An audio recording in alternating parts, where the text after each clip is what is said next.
A very, very good evening to you. Welcome once again to Obina Show Live. If you haven't been with us during the day, you should make a point of catching up with those episodes. We've interviewed a couple of interesting personalities today, and we're still going until probably 2 a.m., like we always do every Monday. Thank you so much for the subscription and the support that you guys are showing the show. We cannot do this without you guys. We are a family, and we appreciate your support. Mnatupatia muendelee na moyo huo huo.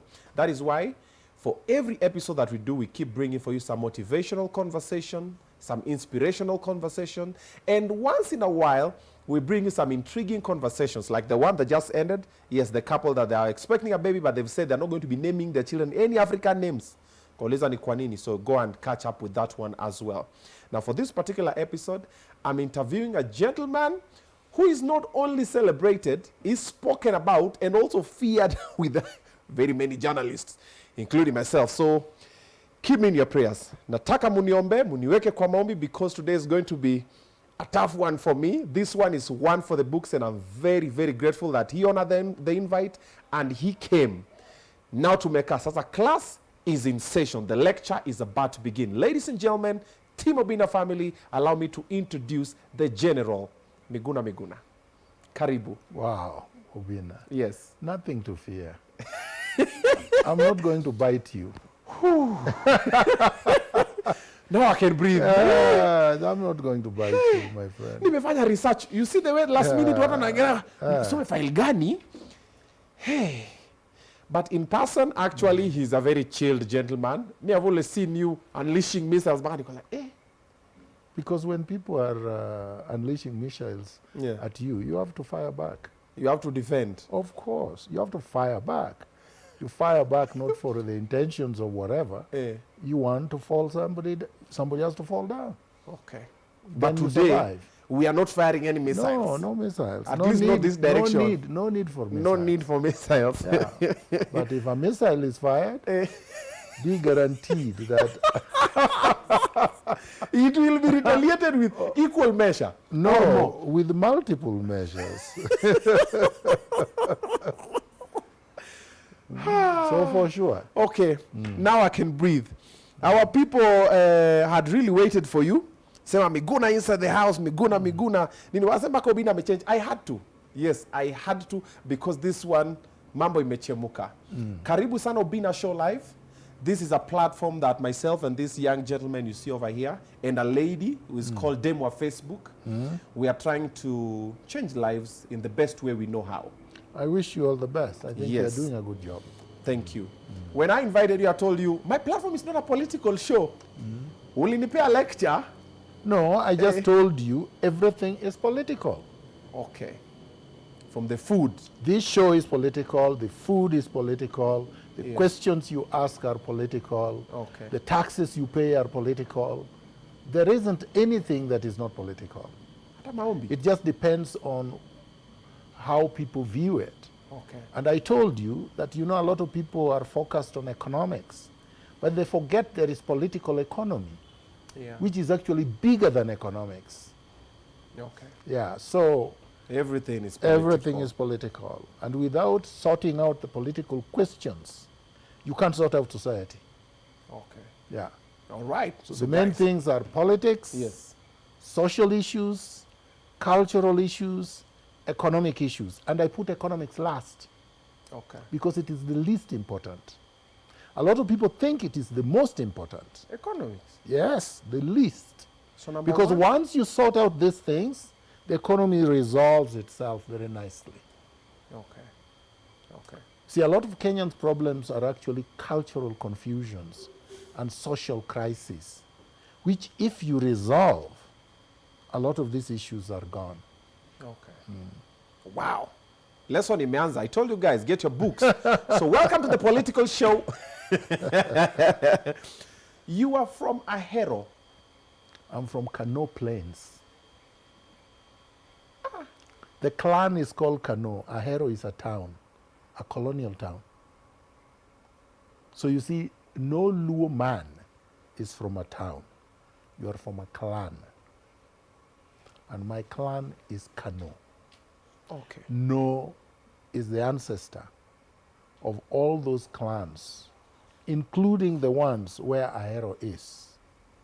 Okay. Yes. So no Luo man should say they are from Kisumu? No. Nobody. Kisumu. No. Kisumu. Kisumu is a clan.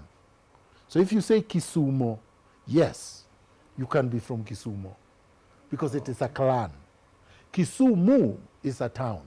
It's a city. Okay. Yes. And the guys, like let's say Kikuyus, say they are very clear about their clans too. Okay. Remember the daughters of Mumbi?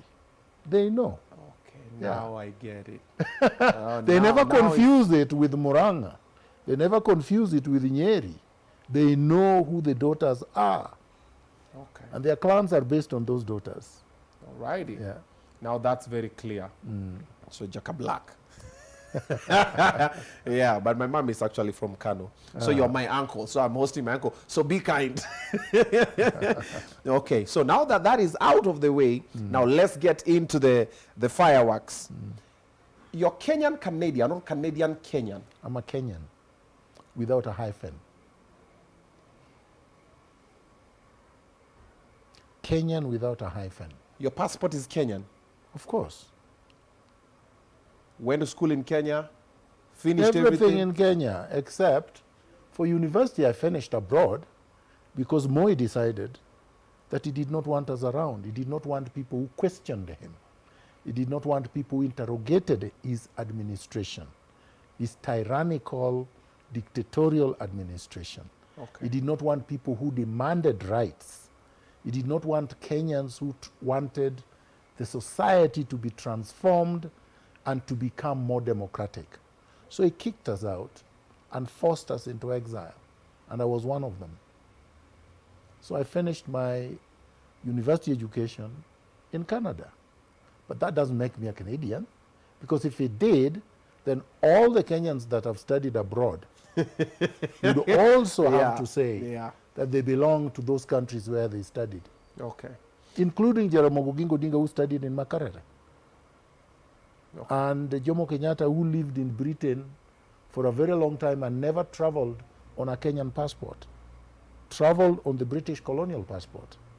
Remember, after Jomo became president and even prime minister, he never left Kenya.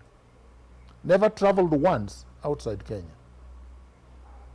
Why is but that? Before then, I think he probably feared flying. But he had flown before. Yes, and you become, I don't know, maybe if he flew because he had to. Actually, he did not fly. Let me correct that. When Jomo Kenyatta went to Britain, he went by ship. Remember, there were no flights to London. So it may well be that other than probably flying in Europe, and there's no guarantee he did fly in Europe, he may have traveled by ship then. Okay. Jomo Kenyatta could be the only president in Africa who never flew. Okay. So that one out of the way, you are Kenyan, you went to exile. Sasa wewe ulijificha huko. No. How do you jificha? See, exile is kujificha. No. When I was exiled, did I sneak out? For example, the one that kicked happened. out. Yeah, they force you out. Okay. You know, cowards always force those that they fear out. So when this last one happened, the one that we all know, the I'm not boarding one, No, that it's one, not about I'm not boarding. The one where they tried to force me out, and initially I refused.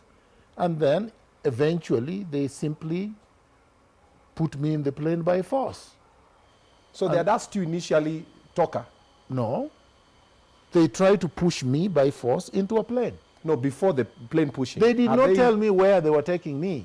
They just came and took me to the airport and put me there waiting for hours until the flight that they tried to force me into. Then when that time came, they surrounded me with guns and pushed me physically into the plane.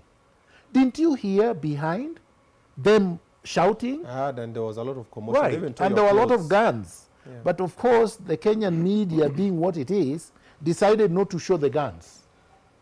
Their camera was focused on me, not the guns pointed at me, which is ridiculous because they should have been showing the country the guns. No, they're showing the news. And I told them, no, You are the news. the guns are the news. Because how did I end up there?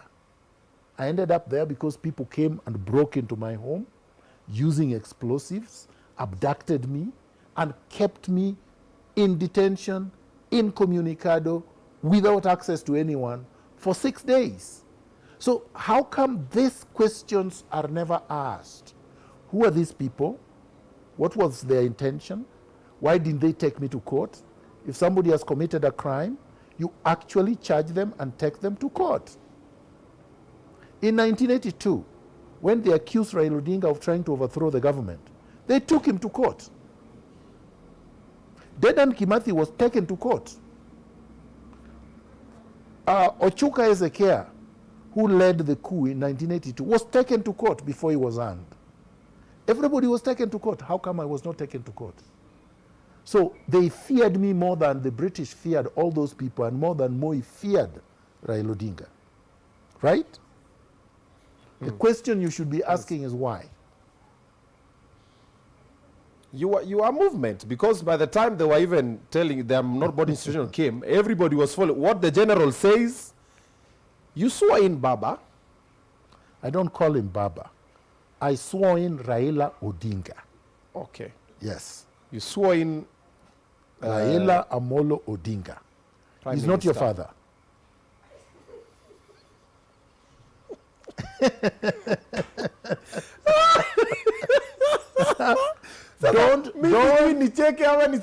Don't denounce your father. You have a father. But you can have more than one. No, you have only one father. Your DNA traces directly to your father. So you don't not to believe in Raila the Odinga. Baba name? He isn't Baba. Okay. Prime Minister. I only call two people Baba. The God and my father. Okay. Nobody else deserves that title. Okay. Yeah. His Excellency, the Prime Minister, Raila Odinga. It's Raila Amolo Odinga. Titles are not names. Okay. You see what I mean? Yes. Which most of us were just like, treason, treason, this is going to be it. How is it treasonable? You're swearing in another president, there was another president. There was no president. First of all, I didn't recognize Uhuru Kenyatta as president, and I have never done so. As far as I'm concerned, Uhuru Kenyatta was an illegitimate president. He was not legitimately elected. He imposed himself on power. Twice. He did not win the 2013 election, and he did not win the 2017 election. That's a fact. You see, the reason they couldn't take me to court, because they knew they couldn't prove Uhuru won if I was confronted with that question. They could not bring that question to me because they knew I would be able to prove beyond any reasonable doubt that Uhuru Kenyatta was not a legitimate president. Okay. He was an imposter. He should be the one charged with treason.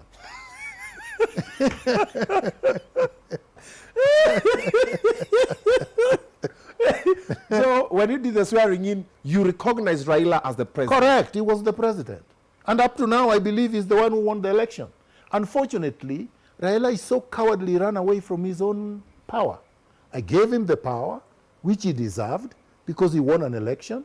But the cowardly, greedy man ran away from it and recognized an illegitimate imposter. See, that's the tragedy of Africa. Had Raila refused to surrender, we would have complete democracy in Kenya. Elections would never be questioned. Nobody would say, oh, were these elections legitimate? People would recognize the results because we would have put an end to it. But because we did not put an end to it, that's why he's still making noise. Nyef, nyef. If he had done what I told him to do, he would not be crying on the streets today. Let him cry very loudly.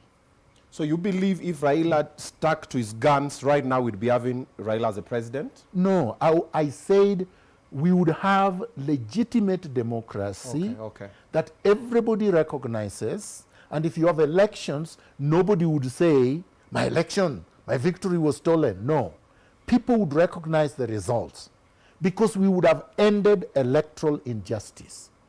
That was my purpose. I wanted to end electoral injustice. which we have had since 1964. Kenyatta was never elected. Yeah, a lot of people don't run us back that time. People don't recognize the fact that in 1964, Kenya was a parliamentary state. It was not a presidential system. And KANU, as a party, won the election and KADU lost. Kenya African Democratic Union lost. And because KANU won, the leader of KANU became prime minister. He was not elected. Kenyans elected KANU, not Kenyatta. The party. So once Kenyatta became prime minister in 1964, he decided to transform himself into a president without an election. There was no election in 1964. There was no general election. And there ought to have been. That was the birth of tyrannical and democratic governance in Kenya. Because whenever you're changing a constitution and bringing in a new order, you need to have either a referendum where universal suffrage prevails, or you have one man or one woman vote where people decide which direction they took. But this did not happen. So Kenyatta, people woke up one day and Kenyatta was president. Then he decided through choreography with Jaramogi and Tom Mboya to create a one-party state. They made KANU cross the floor in parliament and join, KADU joined KANU. And they merged into one party called KANU. So Kenya became de facto one-party state. There was no opposition. That was the beginning of the problems. And it took us from that time up to 2002 to correct that situation. Once that situation was corrected, we should never have reverted back to where we were before. But we did. By the time Uhuru Kenyatta is exiling me with Raila Odinga, we were worse than 1964, 1966. Because even though Jomo Kenyatta detained Jaramogi, banned KPU, and detained his colleagues, he never exiled them. He never told them, Jaramogi, you went to school in Makerere, therefore you are a Ugandan. He didn't say that. So, but look at what Uhuru Kenyatta and Raila Odinga did. They said, I'm not a Kenyan. And they knew I was a Kenyan. I ran for elections in Kenya in 2017. I tried to vie in 2007. I was his advisor for 3 years. How in the world did I turn into something else? The passport they said was not mine. They issued to me. And I traveled all over the world with it. I went to China, I went to the US, I went to Canada, I went to many countries using the same passport they said was illegal. So how come these countries did not see this passport as not being legitimate? In anybody's mind, does Kenya have more sophisticated equipment than the United States of America to be able to detect what is fake? So basically that was serving a purpose then. They feared me. They feared me and the National Revolutionary Movement, the NRM. Oh. They feared it, right? But why would Raila fear movement he helped create and that he was a member of? Right? Raila is the one who declared to the country the formation of NRM and said the National Rainbow Coalition had transformed itself into NRM. He said it. But like he did with other things before, he ran away from it. Remember how 1982 did not come out to be successful? The same Raila Odinga, a coward, betrayed his comrades. The same way he betrayed me. Betrayed his comrades? They were hanged, he was not. Why? Have you ever wondered why Raila was not hanged and Ochuka was? Ochuka was simply a senior private in the army, in the Air Force, right? So who could have been the leader of that movement? A private in the army or Raila Odinga, the son of Jaramogi? Who had the money to fund the coup? Ochuka, private, was earning less than 10 100,000 shillings could actually do a coup? Have you guys wondered? But he was hanged. Wow. Oriwahongo was hanged. Ogido Bon was hanged. Many others, junior officers were hanged. Raila Odinga survived. How? Ask yourself. How was Raila saved? What saved him? Because he betrayed his comrades, just like he betrayed me. I was going to be killed just like Musandu was killed, right? In 2018. Yeah. When they came at 3:30 a.m. in the morning, police don't arrest people at 3:30 a.m. in the morning, right? They could have come during daytime, correct? Or they could have waited until morning, right? They didn't. They could have knocked. They didn't. What did they do? An explosive. They bombed their way through. It was not a tear gas canister? How does a tear gas explode steel and break it into pieces and give you access to a house which is sealed off by, you know, good strong steel? My house was properly protected. They got in. You went, the media went there. Yeah. You saw the pictures. The metal was crushed, right? So you believed Raila was the one who made this happen to you? Of course, my friend. Did he condemn it? Did he go to my home to see? He rushed to Jimmy Wanjigi's home just a few months before, when Jimmy Wanjigi was just threatened with an arrest. Raila slept there for 2 days. Jimmy Wanjigi, who is not a revolutionary, who has never fought for anybody, who has never stood up for anything. Jimmy Wanjigi, the baron, okay, the dealer. Raila stayed in his house for 2 days. When did Jimmy Wanjigi stand for change in this country? Right now, he is campaigning with he's going to run for presidency. Did he get his degree? Has he graduated from Daystar? Have you seen? No. The media would have covered his graduation ceremony, right? Chebukati said, you don't have a degree. Show us your degree. He couldn't. The man spent 4 years in Canada, came back without a degree, right? He has spent I don't know how many years at Daystar, no degree. So who is going to clear him? Kenya. Let's come My friend, you guys like, you just like drama. Let's come a bit to the Raila story. You said he went to Wanjigi's place when Wanjigi had a situation.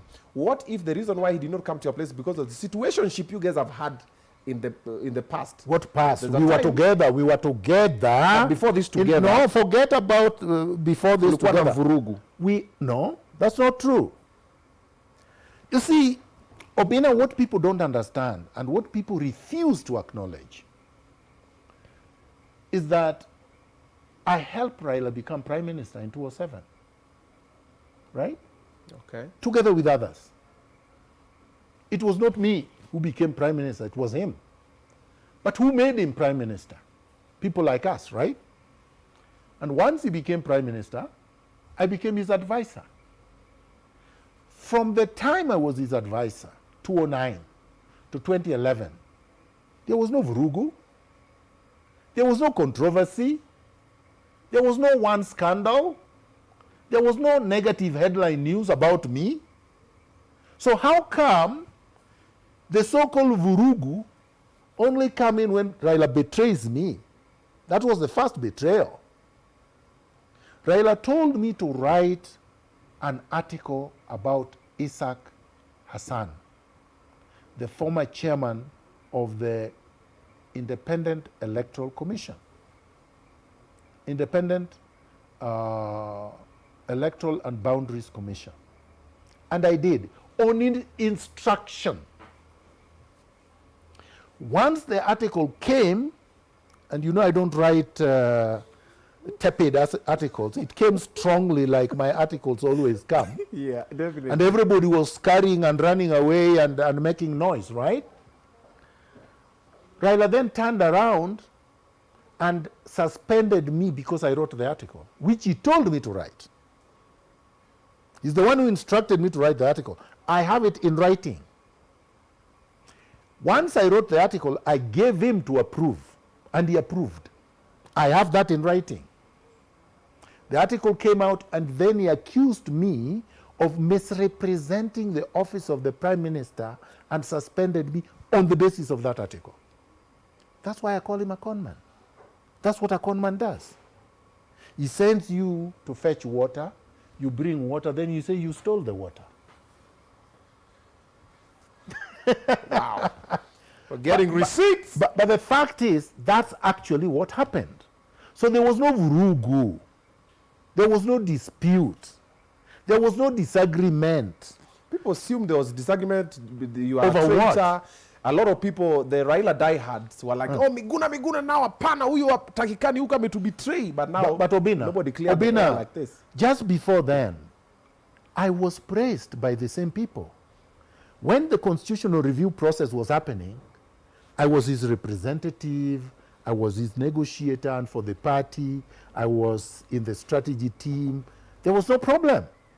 When I was his advisor, when we went to Kilaguni, they praised me. When we went to Mombasa, they praised me. When we went to Naivasha, they praised me. They praised me all over. It's the conman who changed everything and now started saying, I'm a problem.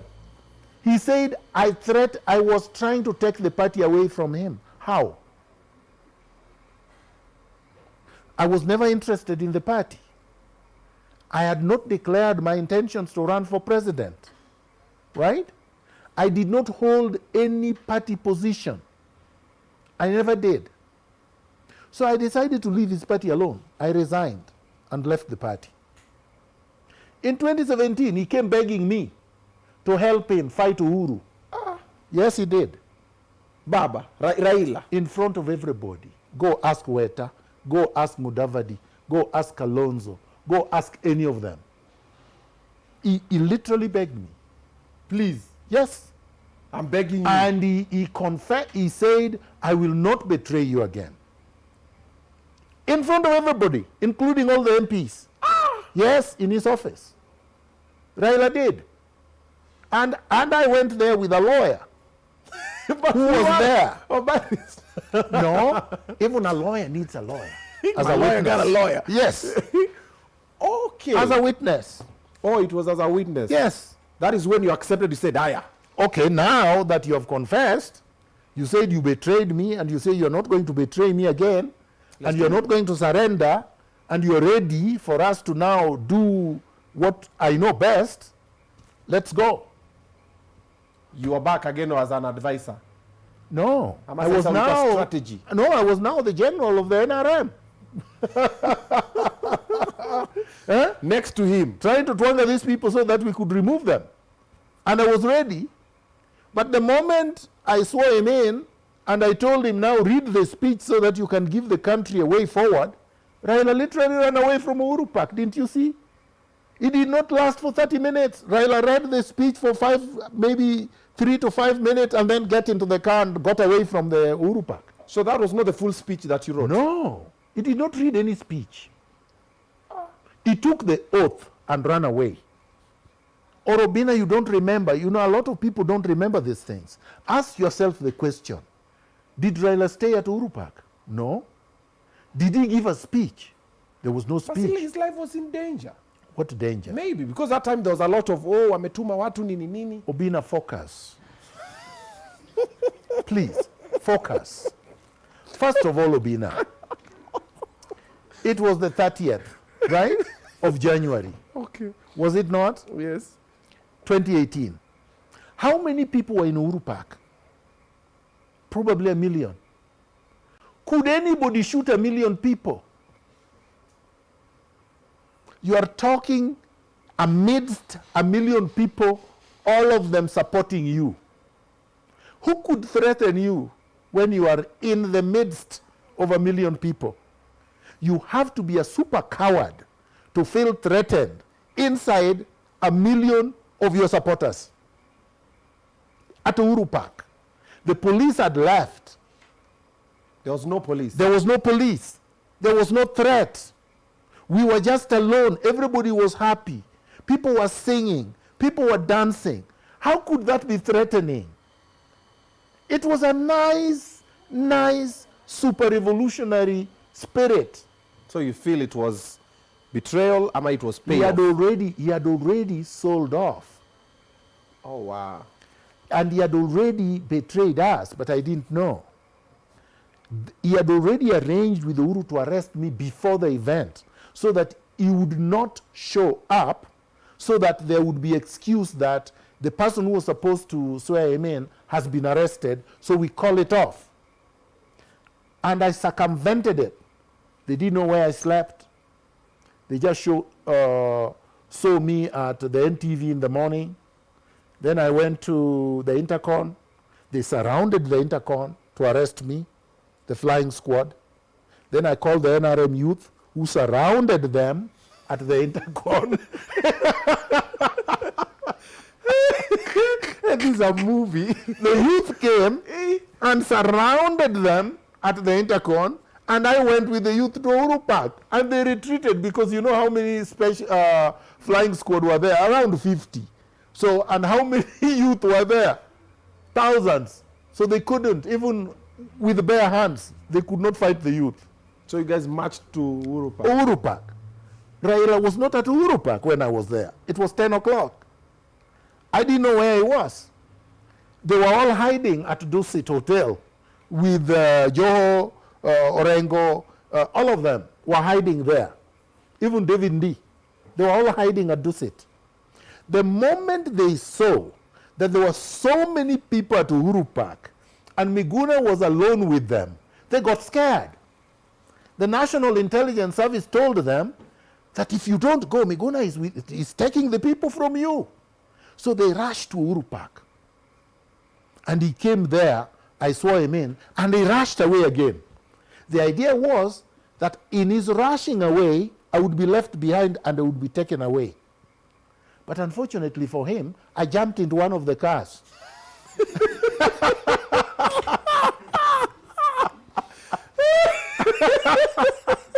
Who got on your convoy? Yes, I'm in the convoy. He arrives at Karen, I'm with him there.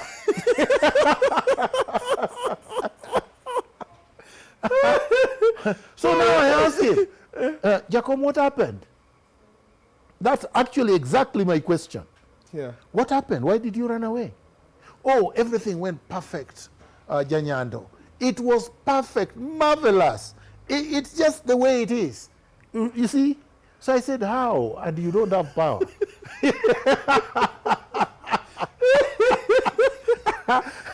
ran away from power, Jacob. What happened? Then he started giving me stories of what things we should do in the coming days. You see? But as you could recall, he did absolutely nothing. So I started my program of removing Uhuru and Ruto at the time. Then he betrayed me. He went back to them, they agreed, he got paid, and he said, take him out. How do you know he got paid? I know, he was paid in Tanzania. I have the evidence.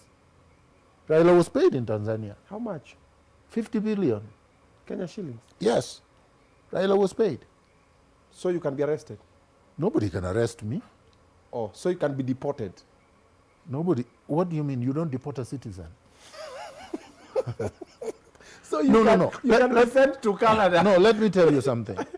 No, but because this is serious. A lot of people don't understand this. If you are a citizen, okay? Okay. It means that the only way you can be taken out of your country to another country is on 3 bases. Okay? 1, you are exiled because of political reasons, right? Okay. 2, you are extradited, meaning another state says, Obinna committed a crime in Nigeria. Here are the charges. We want Obinna to be taken to Nigeria to face charges. Okay. The Interpol can arrest you or they can take you to the Nigerian authorities and you could be taken there. Extradition. Okay? Yes. That is extradition. Yes. They can also do what they normally do to Somalis. Okay?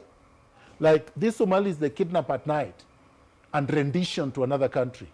There is no judicial process. You see, a deportation is a judicial process which involves a non-citizen. Okay. A rendition can be done of a citizen or a non-citizen without extradition, meaning there is no judicial process. You just arrest somebody and take them away. But you cannot deport a citizen. You try a citizen in the country where he has citizenship. So, and even of foreigners, if you have to deport them because they don't have status in your country, you have to go through a judicial process. You give them notice, they appear in court. The court is the one that issues a deportation order. It is that deportation order that gives the state the power to take that person out of the country. Okay. Now tell me if any of that happened about me. Number one, I'm a citizen, so you can't deport me. Number two, there was no notice. No notice, no. There was no judicial order. There was no. The court order, in fact, said, don't remove him. And they removed me. A lot of but people, the press that is compromised keep on repeating this word because they were told, probably paid, to say that because they want to just dilute and intoxicate. paint you as a bad person. No, like not necessarily. That's part of it. Yeah. But just not deal with the issues. Okay. Yeah. A lot of people normally wonder what happened between your house and when you're in Comunicado and the airport. Kuna mali ulifinywa? You see, my friend, have you ever been arrested? Kind of. Okay. Have you ever been abducted by anyone? No. Thugs or police? No. So an abduction cannot be a friendly exercise because it's not an arrest. It's not like somebody coming to your house and say, here is a search warrant, read it, and we are given access to do this, this, and that. Come to court on this day. No, they're taking you there by force. Okay. So if somebody is taking you there by force, clearly, this cannot be a civil exercise and a peaceful exercise. Okay. Secondly, they don't take you to a police station.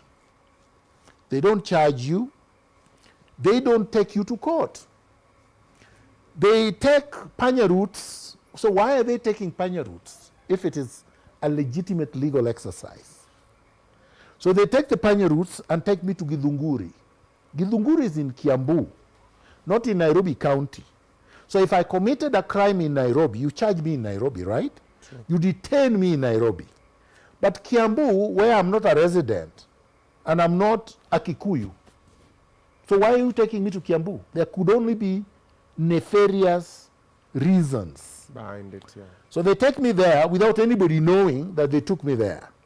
Then they keep me there in Comunicado. I have no access to my family, no access to lawyers, no access to friends, and of course no access to courts.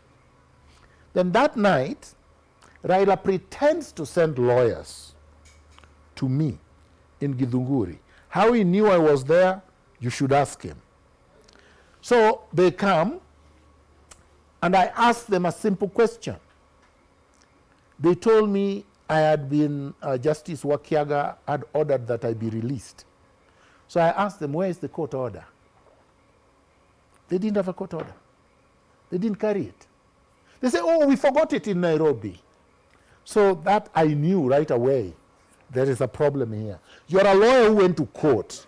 You got an order for my release, and you come to release me without the order? One job. You had one job. Yeah. So they didn't have an order. The second thing that made me realize I've been betrayed, they now tell me, you stay over at Githunguri, we go back to Nairobi, and we'll come for you tomorrow. So I said, okay, this is strange. I'm a lawyer. I got a court order for my client to be released. I'm at the police station where he's detained, but I don't want to go with him. Why? You have better things to do. Now they're telling me, Mungiki are on the road, rioting, and they would harm me or kill me if I go with them. So the question is, you are from ODM. So these Mungiki are your friends? How come they're not going to kill you and harm you? They're only looking for me, but not you. How? Why? You are at Uhuru Park with me. They saw you there. But they're only looking for Miguna. How come? So I knew I had been betrayed. Then they left. At 10:30 p.m. that night, the abductors came back and took me away to Lari. Oh, wow. To a pathetic, horrible condition for 5 days. And I had not been to Lari before. It was cold. It was horrible. I can't describe. So, of course, it's like I'm just thrown in there and forgotten. And then the 5th or maybe 6th day, they came and picked me up. And Kichorochoro again to Embakasi, the container depot police station in Embakasi. Stayed there for one night, and they took me to Kajiado. Aye. Not Nairobi. You're not tourists. Embakasi, I'm thinking the airport is It's right not, here. it's The not airport tourism. It's not tourism. It's torture. Psychological, emotional, mental, and physical torture. Were you eating? In Lari, I did not. I ate once. But here at the depot, they gave me food. Okay. All right? Then they took me to Kajiado. Obviously, the Kajiado Magistrates Court had no jurisdiction to preside over the case or their fake charges, and told them so. I told him I'm not taking a plea because this is an inferior court. You can't charge somebody with treason in a magistrate's court. It's basic law, elementary law. Where way? Right? And the High Court in Nairobi was already having jurisdiction because it had ordered me released. So the magistrates court told them, you have 30 minutes to take him to the Nairobi Milimani High Court. 30 minutes. The thugs drove with me like crazy through the national park, wherever, and ended at the airport. They didn't take me to court. All right? Wow. And then forced me out of the country. Now, a lot of people are mixing the two incidents. So this was February the 6th, 2018. So they forced me into the plane and removed me from Kenya. In March 2018, the 26th, I came back to Kenya at the Jomo Kenyatta International Airport, and they blocked my re-entry. Then I called Raila and said, where are you? How come you're not here? And then later on he showed up, drunk like a skunk, and held my hands and said, let's go. And when we were just about to exit, they blocked me again. Kumbe, Raila was talking to Matiang'i, telling him to stop me. As I was talking to the media, and he's there calling, making calls, people could hear him saying that I should not be let in. But here he's pretending that he's with me and helping me to go. You see? Then that is when they came up with the fact that, oh, you didn't have a passport. But you took my passport. They took my Kenyan passport and destroyed it. So how can you say, I don't have a passport and you just took mine, the one I had? It's like saying, I have a phone here. You take it. Then you tell me, Miguna, make a call. Call your wife. I say, okay, give me my phone to call. No, you don't have a phone. Wow. You've My friend. you've been through it all. Then they put me in a toilet. This Raila day. No, yeah, the airport. When you're coming the in at the airport 26th. now, yeah. Yeah, remember they abducted me and they tore my clothes. Yeah. That's when they tried to force me into the plane. Remember? That's when Jeff was videotaping. And I refused to board, basically. I told them I'm not going to Dubai because I don't know anybody there. It's not my country of citizenship. I've never lived there. I don't have a job there. I don't have anything there. So I'm not going. So then they decided to detain me at the airport in a small toilet with hot water only. Oh, so this particular plane that the video was in, you never left with that plane? No, I never did. everybody assumed you went, and people are like, that must have been a very awkward flight. No, I never did. The captain agreed with me that he had no authority to take me. He asked me, do you want to go? I said, no. So he said, okay, I can't take you by force. There was nothing that he could use to take me to any... How could he take me? I mean, you all know. I don't know why people say they were confused. Because after that, my lawyers were in court. The police surrounded the airport. I was detained there. I had a phone. I communicated with the media. I was getting interviewed. People could hear my voice. So I was not anywhere but here in Kenya. In the toilet at the airport. Correct. Justice Odunga, Justice Aburili, and the rest, they ordered these people not to remove me from Kenya. And then, on the third day, they wrestled me to the ground, they sedated me, and they took me away unconscious. I regained consciousness in Dubai, at the Dubai International Airport. That's where I regained consciousness. And they took me to Dubai without a passport, without an air ticket, without anything, and just went and dumped me at the airport and left me there. They came back. Mamuko ko Terminal 15. I don't know the terminal. Oh, I don't where? know This is a movie. This is a real life movie. This I'm is like, more than a movie. Yeah. Wait, so you don't have a passport? Did you have your phone now in Dubai? I did. So simu wamekubeba nayo. See, Passport tu ndo they put wamechukua. it in the bag. So I got it when I arrived there. But the bag is all I had. So who did you So- call first? Who did I call first? I called my wife first.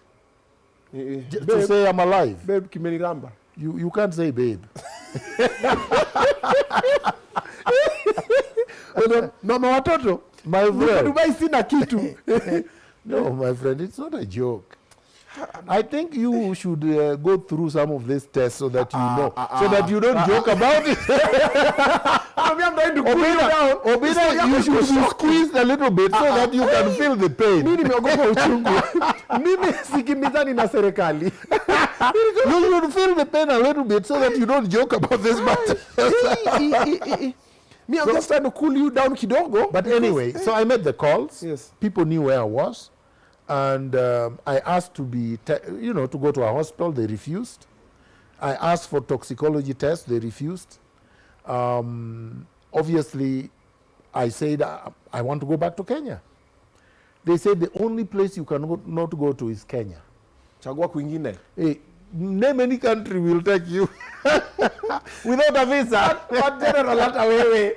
Umefanyiwa hii mambo yote and then bado kutu Kenya ndio mimi narudi. Because I wanted to overthrow Uhuru Kenyatta. Hey, you are very Without any question. I didn't want Uhuru Kenyatta in power one extra day. One extra day. That was a strong resolve. Yes, I was ready to die for it. And as far as I'm concerned, I died and came back to life. Because honestly, I was dead. So, Hey. what did your fake Baba do when I was removed from Kenya unconscious? He went on holiday in Zanzibar with a slave queen. Do you remember? You all remember. You remember Raila in Zanzibar with a slave queen? Kitu. No, you must remember. We do. It was all over the social No face, no media. case. And there was an interview with the slave queen Evan. They took pictures. And I asked him, how can you do that? You see, people don't understand why God is angry with Raila Odinga, why he has not become president. Because of things he's done to people like us. How does God forgive you? You see? Forget about me. Forget about Miguna. Think about God. How does he forgive you? If you have done to human beings this kind of thing. A human being who saw you as president, the people's president. How do you betray such a person? God can never forgive him. So you believe that Raila not being president is the hand of God? It's the hand of everything, including God. Everything is unhappy with him. Our ancestors are very angry. I am very angry, and many of us. and God is angry. God is saying, we cannot forgive you 3 times. Okay? Even if we forgive you about Ochoka. Okay? Even if we forgive you about Odhiambo Mbai. Even if we forgive you about other people. How then do we forgive you about betraying Kenyans? Forget about Miguna. How about Musando? How about Baby Pendo? How about Master Mutinda? How about the thousands of Kenyans that were killed by the security forces in 1992, in 2005, in 2007, in 2008, in 2013, in 2017, in 2018, in 2022, and recently in 2023 when he was doing maandamano? How does God forget that? The blood that has flown, that has been, the lives that have been wasted, are too many for God to forgive Raila Odinga. So this is a curse. It cannot be. So when I pronounce myself on this issue, it's a very important thing. People have to learn that you don't do unto others what you don't want them to do unto you. And God will bless you. But when you continue to aggress, you continue to betray, you continue to undermine, you continue to victimize, God is tired. Last election, Raila won. No, he lost. Word on the street. 2022, Raila lost clean. This is the only election Raila has lost very clean. Word on the street is different. Word on the street is That Raila won? No, no, that's an ignorant word on the street. So let me tell you why Raila lost. And lost clean. Number one, where are the main voting blocks in Kenya? Start there, demographically. Start with science, start with figures. It can't lie. So, number one, the turnout of Luos in the election was 45%, not 50. Raila knows that. So you start there. So your base voted 45% because they are tired of you. They couldn't show up even 50%. 2, Kikuyu as a constituency voted against you. Kalenjins as a constituency voted against you. Lawyers as a constituency largely voted against you. The other Nilotic communities and other small communities voted against you. The Turkana voted against you. The Pokot voted against you. The Somali voted against you. All the others voted against you. So the only votes you got, 45% of Luos, maybe 45% of Kambas, and maybe 50% of the coast. It can't win you an election. Then the second plank, Raila used to be the agent of change. That is how we marketed him. That is how the progressive sections on pockets of Kenya supported him. The people who fought in the second liberation, the university lecturers, the writers, the artists, these people who are always questioning the system, they were now against Raila because they were asking, you're supporting Uhuru Kenyatta who has tortured people, who was dropping bodies in River Yala, who killed Musando, who did this. How could you do this? People were asking. Why would we support you if you betrayed all of these people? So Raila could not win. The West was tired of him. He was too inconsistent, too unreliable, too weak, too cowardly. So even the international community abandoned him. So tell me how he was going to be president. You don't have international community on your side. You don't have the media on your side, except Githeri media. You don't have the progressive forces on your side. You don't have the main voting blocks on your side. So he believed the system was going to just steal the vote for him. Why?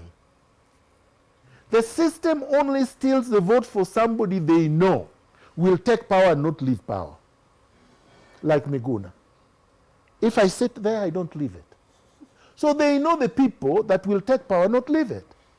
So they say this one will be threatened even with Urujre, and he will leave power.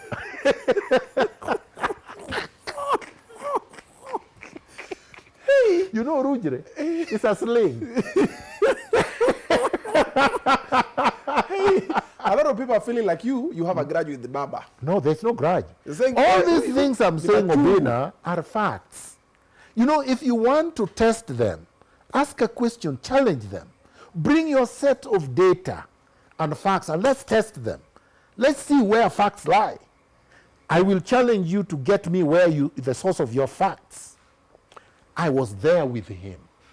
So a lot of these things were happening in my presence. Real time. Yeah. So I can't lie about them.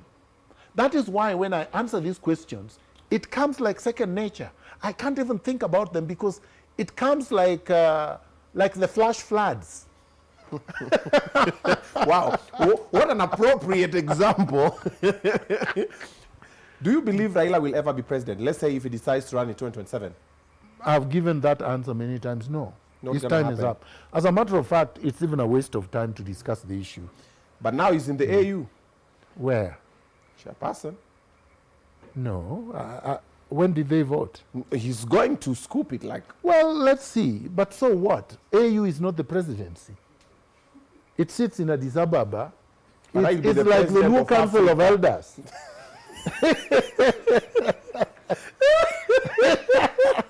AUC is like the new Council of Elders.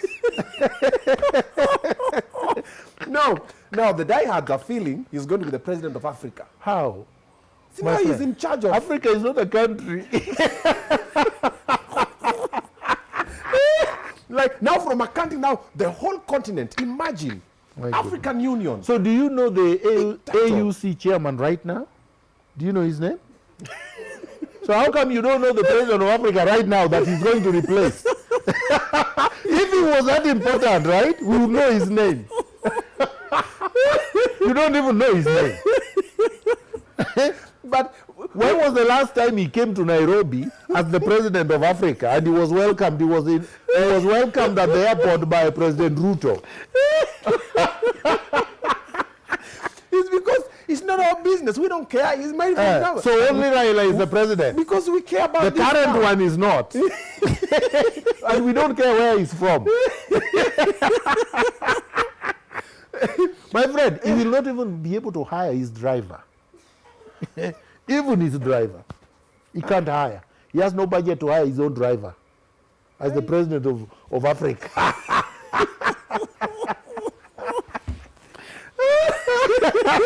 It's like saying Obinna is the president of comedy in Kenya.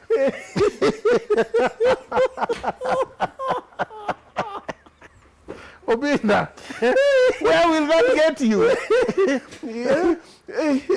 So now you have this young man lined up. You are checking the guard of honor. The guard of honor of comedians with Eric Omondi following you behind. Very serious. Tunakagua gwaride. Gwaride of jokes. So no. So that one is comedy. Okay. Actually, hey you, Unaita, it's fine. Let's before we conclude this story for Baba and deportation and everything. Okay, and being exiled. You came back and it was on the news that President Ruto is the one who allowed you to come back home. President Ruto obeyed court orders. He had no choice. Okay. Yeah. I was going to come back regardless because I was not going to die in exile. Okay. And remember, I told them if Raila became president, if by the unforeseen circumstance that Satan from wherever Satan resides came back and imposed him as president, I would never come back to Kenya. I would never have come back. But I knew he would never be. And I made sure he was not. I fought like crazy with others, and he's not. Against Raila? Don't you see? I'm here. They blocked me out. I'm right here. So you appreciate President Ruto for... No. He obeyed a court order. It's not a favor. Okay, where was your passport? Walikuletea ile ama ulitumia ingine? They gave me. Oh, They kuja gave me a passport new ndio one. hii. Oh. The other one was destroyed. Remember, Uhuru punched holes in it with Raila Odinga. They punched holes. Yani, Baba is getting stray bullets. He did. Uhuru, but- No, he did. They both did. They were together in it. Okay. My friend, Raila felt threatened for no reason. You see, when you become an old man, even you will become an old man one day, and hopefully you have children. Yes, I do. It comes a time when you have to pass the torch to your children, right? Okay. It's just the way things are. You can't cling to things like a toolie for life. Actually just got his stray bullet. Yeah. They get things and they want to cling to them for life, right? Yeah. So that is a no-no. You see, in the United States, you can't run more than twice. Mostly you run for the first time and you leave. But there are those that have run a second time. Yeah. After you fail a second time, you don't run again. But this one, how many times, man? Enough. Like Kamua. So he should, you know, Raila was in detention when I was in Form 2, secondary school. And the man is still there with us. Like, what is wrong with them? You know you are capable of being a president. The president of Senegal is your age. Yeah. People should think about these things. Eh? Okay. So why is a 90-year-old still, you know, squeaking? It's 9. He's almost 90. Okay, let's move away from the Raila story. Missing a lawyer. There's nothing he can do to you. There's no need for fear. I will represent you for free. But let me just put this out there. I did not say anything. I'm also being lectured. Tunasomewa sisi wote. I want to shift the conversation kidogo. I want to bring us to Nairobi. Because now this is where a lot of people wanted you to take a position and something's happened. We want to talk about Sakaja. We want to talk about Babu Wino. We want to talk about Sonko. We want to talk a little bit about Pasaris as well, because that is the part that a lot of people are speaking about, but we're just going to be passing. Then now let's talk about the floods as well. But a little bit before that, let me hook up my people with some money. Unaweza kunywa kopo la chai ama kopo la maji. So this is a family, and you always say, if I get a good plan, I get to hook everybody with it, so that at least tunaweza saidiana. So have a job opportunity. All right? There is a restaurant that is just being opened in Kisumu. It is a brand new restaurant, and if you know that you are looking for a job, you should apply for this position. These are the positions that are available. They're looking for a manager. They're looking for receptionist, mixologist, waiter, waitresses, chefs, baristas, DJs, drivers, a pool attendant, swimming pool, sea pool table, housekeepers, and watchmen. It is directly opposite the airport. It is known as the Grand Alton Resort. You should send your CV to the Grand Alton Resort at gmail.com. It should be on the screen. Send your CV over there. Send an email ASAP, because first come, first serve. It is brand new in Kisumu. Unafika pale, unafanya kazi. Na ukifika sema, Obinna sent me. Alafu unaweza angukia opportunity. So they are hiring. Remember, first come, first serve. Changamka nayo. And for the ones who are like, but me, I'm not in Kisumu, you know. Now let me give you a better plan. This, you can do it remotely from wherever you are. They are called Candy Crush. It is a game you get to play. Remember Candy Crush? Yes, you play Candy Crush on your phone, but you're playing it for free. But now this is the only opportunity that you're going to be able to play a crash game. Candy, yeah, it's like candy, but now for cash, but you make some money with your friends. It is not gambling. It is not betting. You're not staking anything. Unacheza two games on delicious, sweet, nini, all of them, but you're playing for money.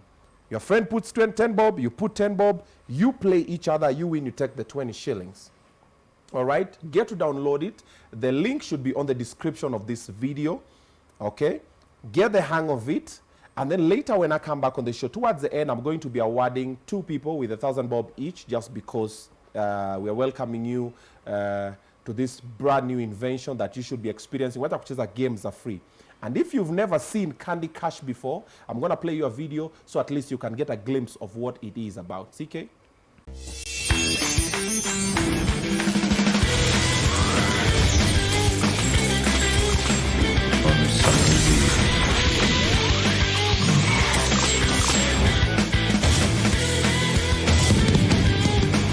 Ready, go. Extra move.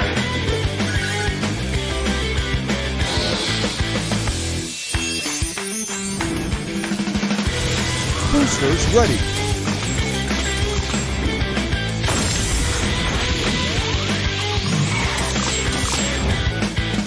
Tiebreaker. Rumble. Now you can play online against players from all over the world.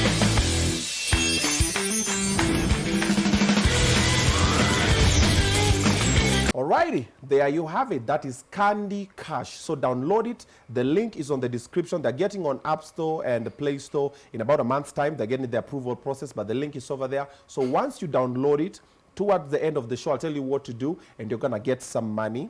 Okay, then you're going to send me, and I'm going to send you your money like that.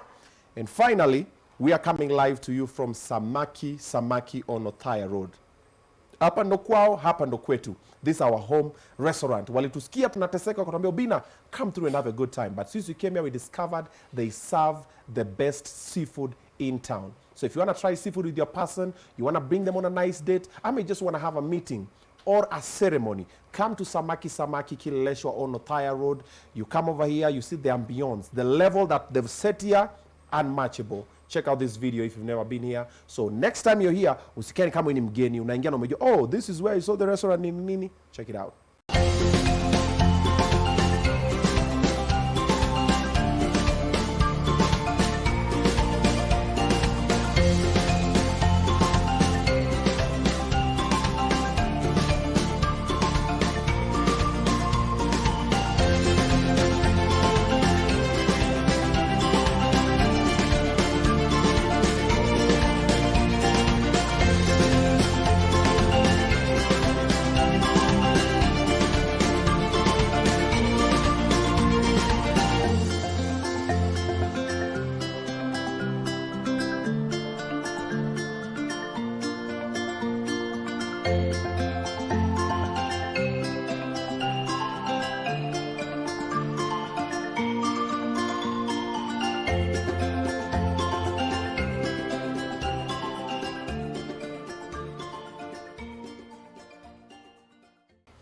All right, that is Samaki, and also they do deliver. If you've never tried lobster, you've never tried crab, you've never tried any seafood, now menas your seafood, talk to them. The number is on the screen. They're going to deliver for you.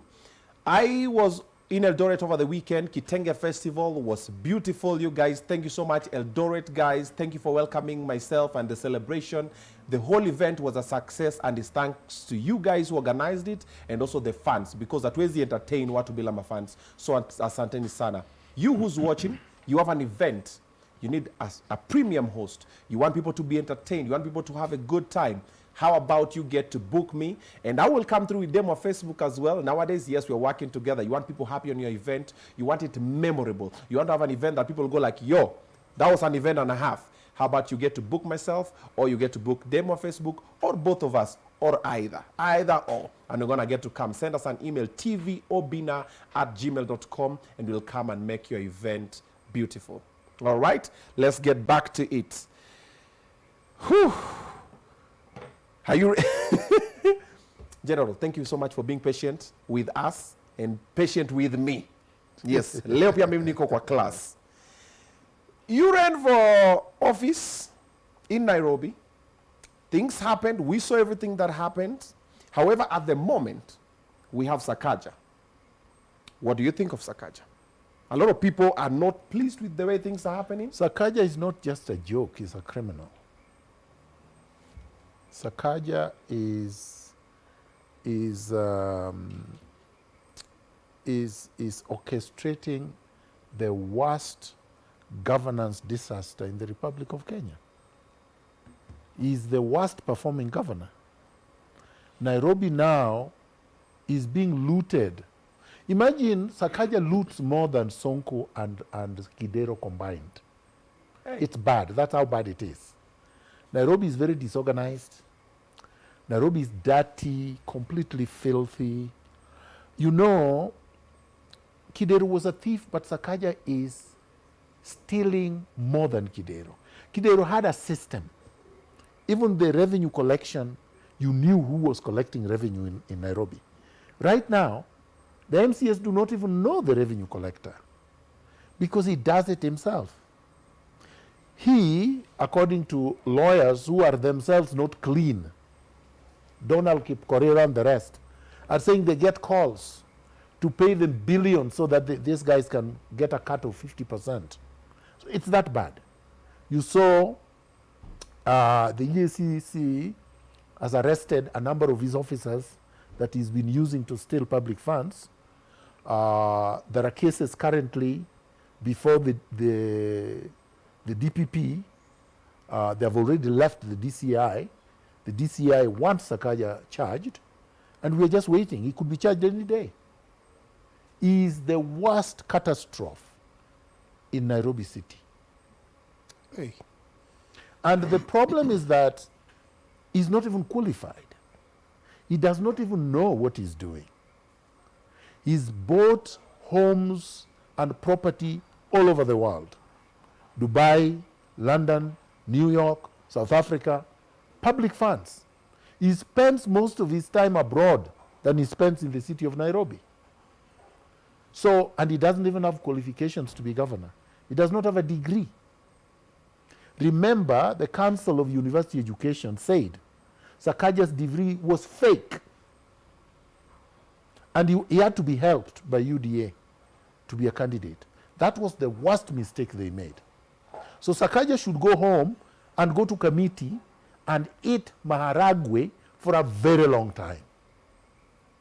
That's my position on Sakaja. Okay. People believe that Sonko was a little bit better than Sakaja. Was much better than Sakaja. They're saying you need street smart for you to run the county. You need to have integrity, first of all, to be a leader. Secondly, you need to be competent to be a leader. You need to have a vision. You need to have a plan for the city. Now, these people do not know how to spell plan. They do not know how to spell manifesto. They do not know the meaning of vision. Okay? Sonko basically is a thug, but still better than Sakaja, but a thug. Is a ruffian who never went to school, right? But he's learning in terms of his ability to communicate, his ability to understand is much better than it was before. But Sakaja's daftness is opaque, is impenetrable. All right? So Sakaja's problem is multifaceted. Okay. Yeah. A lot of people believe that Babu Owino will be the solution to replace Sakaja. A lot of people are like, Babu for governor, Babu for governor. Another thug, another criminal, the man who shot DJ Evolve twice. Everybody was seeing it. I want to find a person who can tell me that they did not see Babu shooting Evolve. Babu is a thug who has committed many crimes before. All right? I mean, drama is not governance. Tialala, Ria is not governance. And that's all he knows. This is a drug dealer, a drug taker. We've seen him. He's taped himself snorting cocaine. This is what you call, you want Nairobi to be the headquarters of cocaine? He stopped. He said he's now clean. How? He's not even taking alcohol. Which rehabilitation center did he attend? We want to see his certificate. When he attended and when they said Babu now has graduated from this place and is clean. Can he take my challenge for us to go for a blood test and let our blood be tested so that we can see the state of his blood? Is he ready to do that? He can't. He's not even disciplined. You know, some of these things you can't force. Do you really see Babu sitting in an office from 8 o'clock to 5? Still, just reading. I don't see that. But he's well learned. What? Yes. Babu is learned. Because he has a degree. A couple of them. No, because he... Do you know how Babu got degrees from the University of Nairobi? No. Threats to lecturers. Threats to lecturers. If you don't give him a degree, what is he going to do? And he has killed so many students. They were just scared. So they passed Babu. Babu knows squat about governance. I don't care what his degrees are.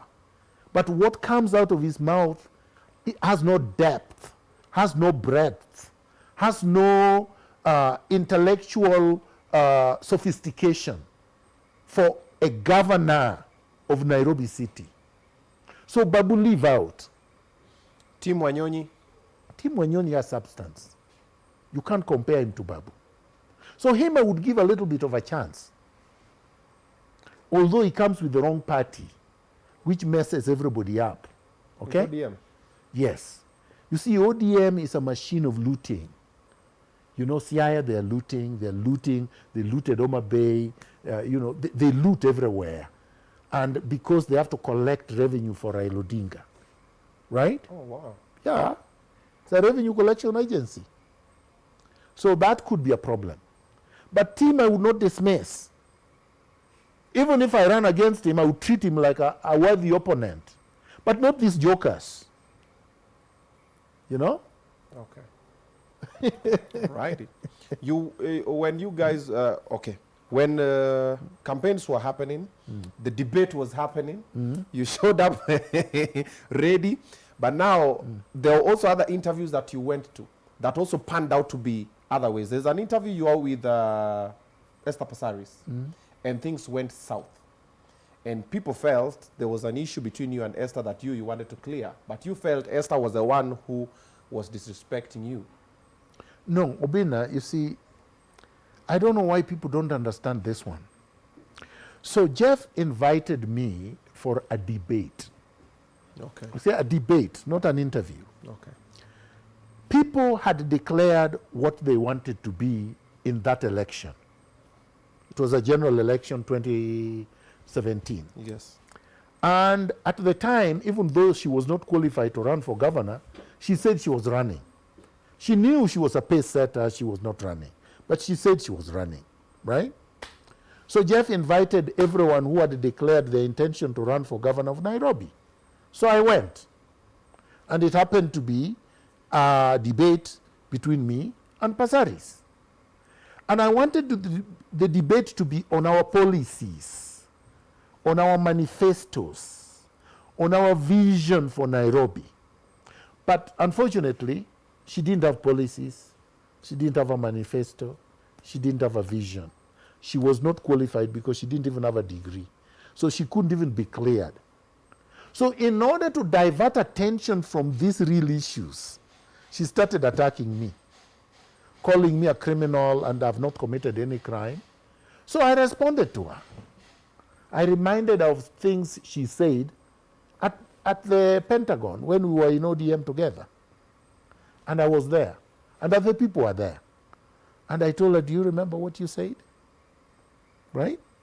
And she said that was an insult. How is it an insult when I quote what you said?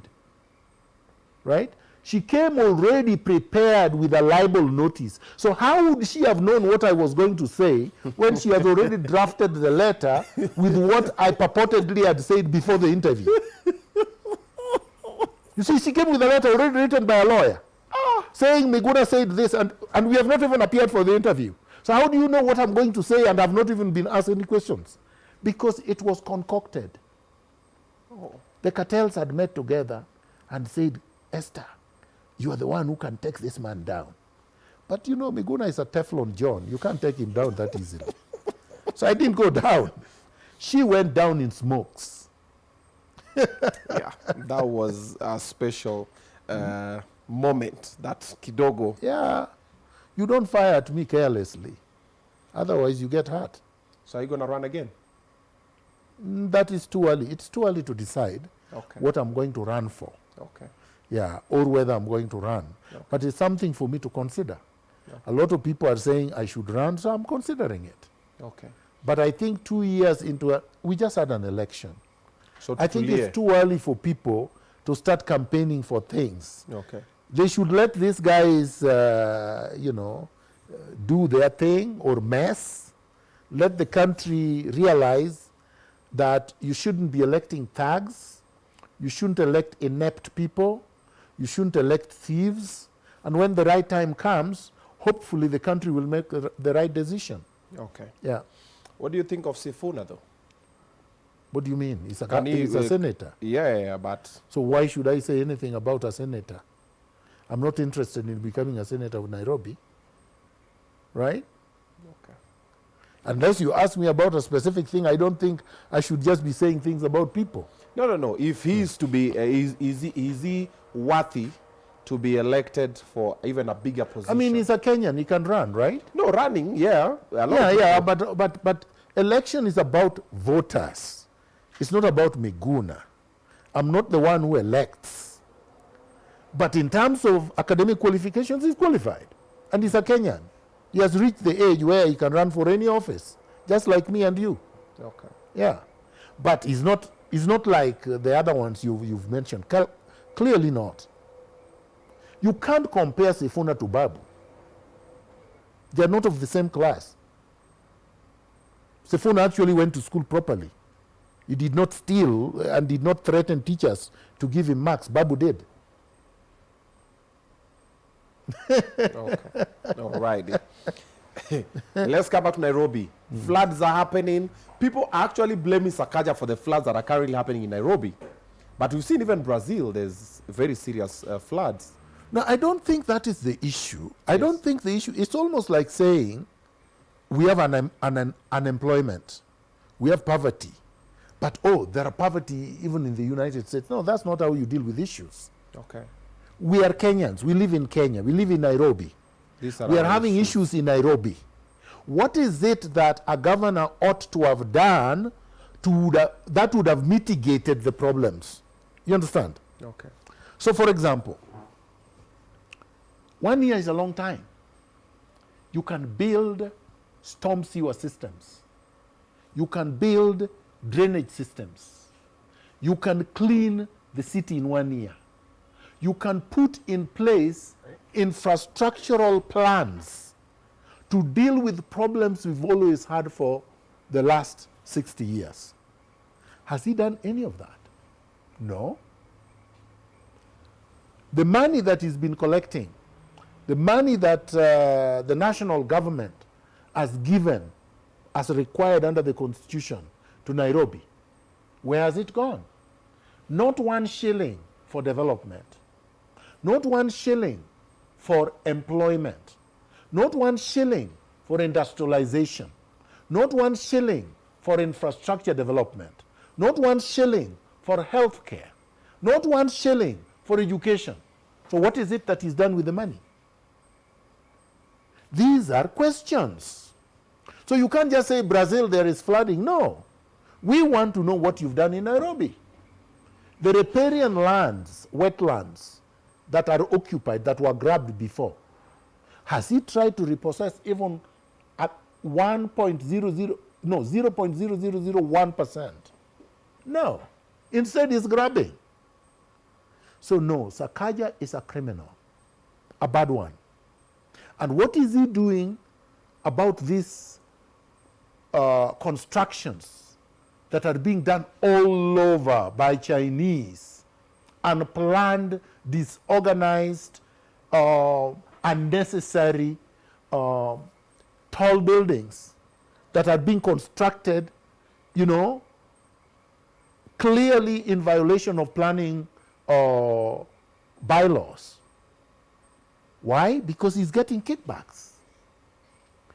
Every city in the world must have a planning protocol for the development of the cities, all the cities. It cannot be that you are saying all we need to do is go up. There has to be a limit of up. And once that limit is there, it has to be enforced across the board. All these residential areas where it's just building concrete without recreational spaces. I mean, it's completely unhealthy and it's insane. Because in all cities of the world, the law is that whoever constructs concrete to a certain height, and that height is clearly imposed by law or bylaw, must have green space, must have recreational facilities, must have cycling lanes, must have things that make a community or a neighborhood livable. So people can breathe fresh air, children can play, people can walk, people can exercise. That's not happening in the city. And look what he was saying he was going to do at Uhuru Park. He wants to build a pub, isn't it? A club. Because he drinks. Inside the Uhuru Park. Yeah.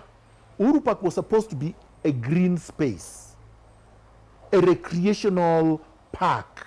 Yeah.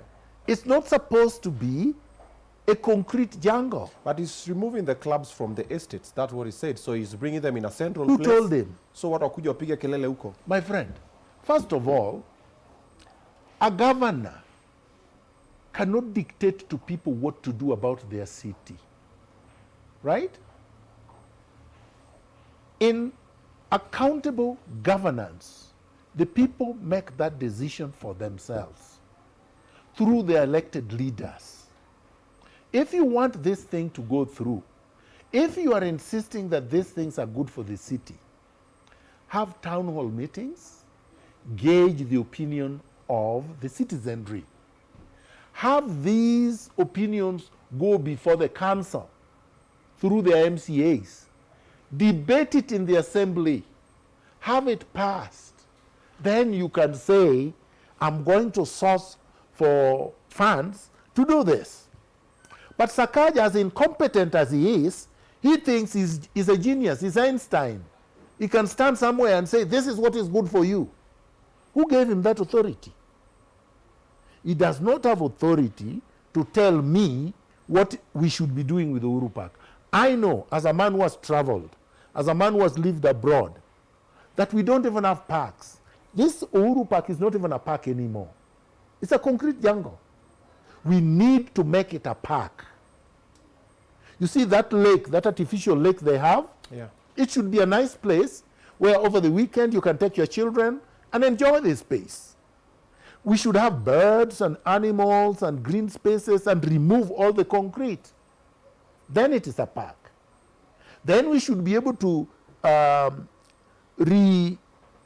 restore all the parks that have been grabbed. That's what I would do if I was governor. Let all the neighborhoods have parks and recreational centers. The rule across the world for most of the places that are developed, you cut down one tree, you plant 15. Yeah. Haikwangi tu. 15. And in developed countries, if you are a developer, you must plant trees, you must have recreational centers, you must have all these facilities for the residents where you are constructing. The Chinese here are constructing without regard to anything. Because for them, it's extraction. My friend, you can only extract so much. After some point, it becomes madness. And what I see in this city is insanity. It's not order. It's not development. The solution for, we also in Nairobi, we have a main problem for traffic. There's a solution that came, they put a couple of drums. You remember the time they were doing away with the roundabouts and everything? And in your manifesto, you have spoken about the train. The transit system. Yes. A modern transit system where you have a subway system, You have a rapid transit system. You have real transportation arteries.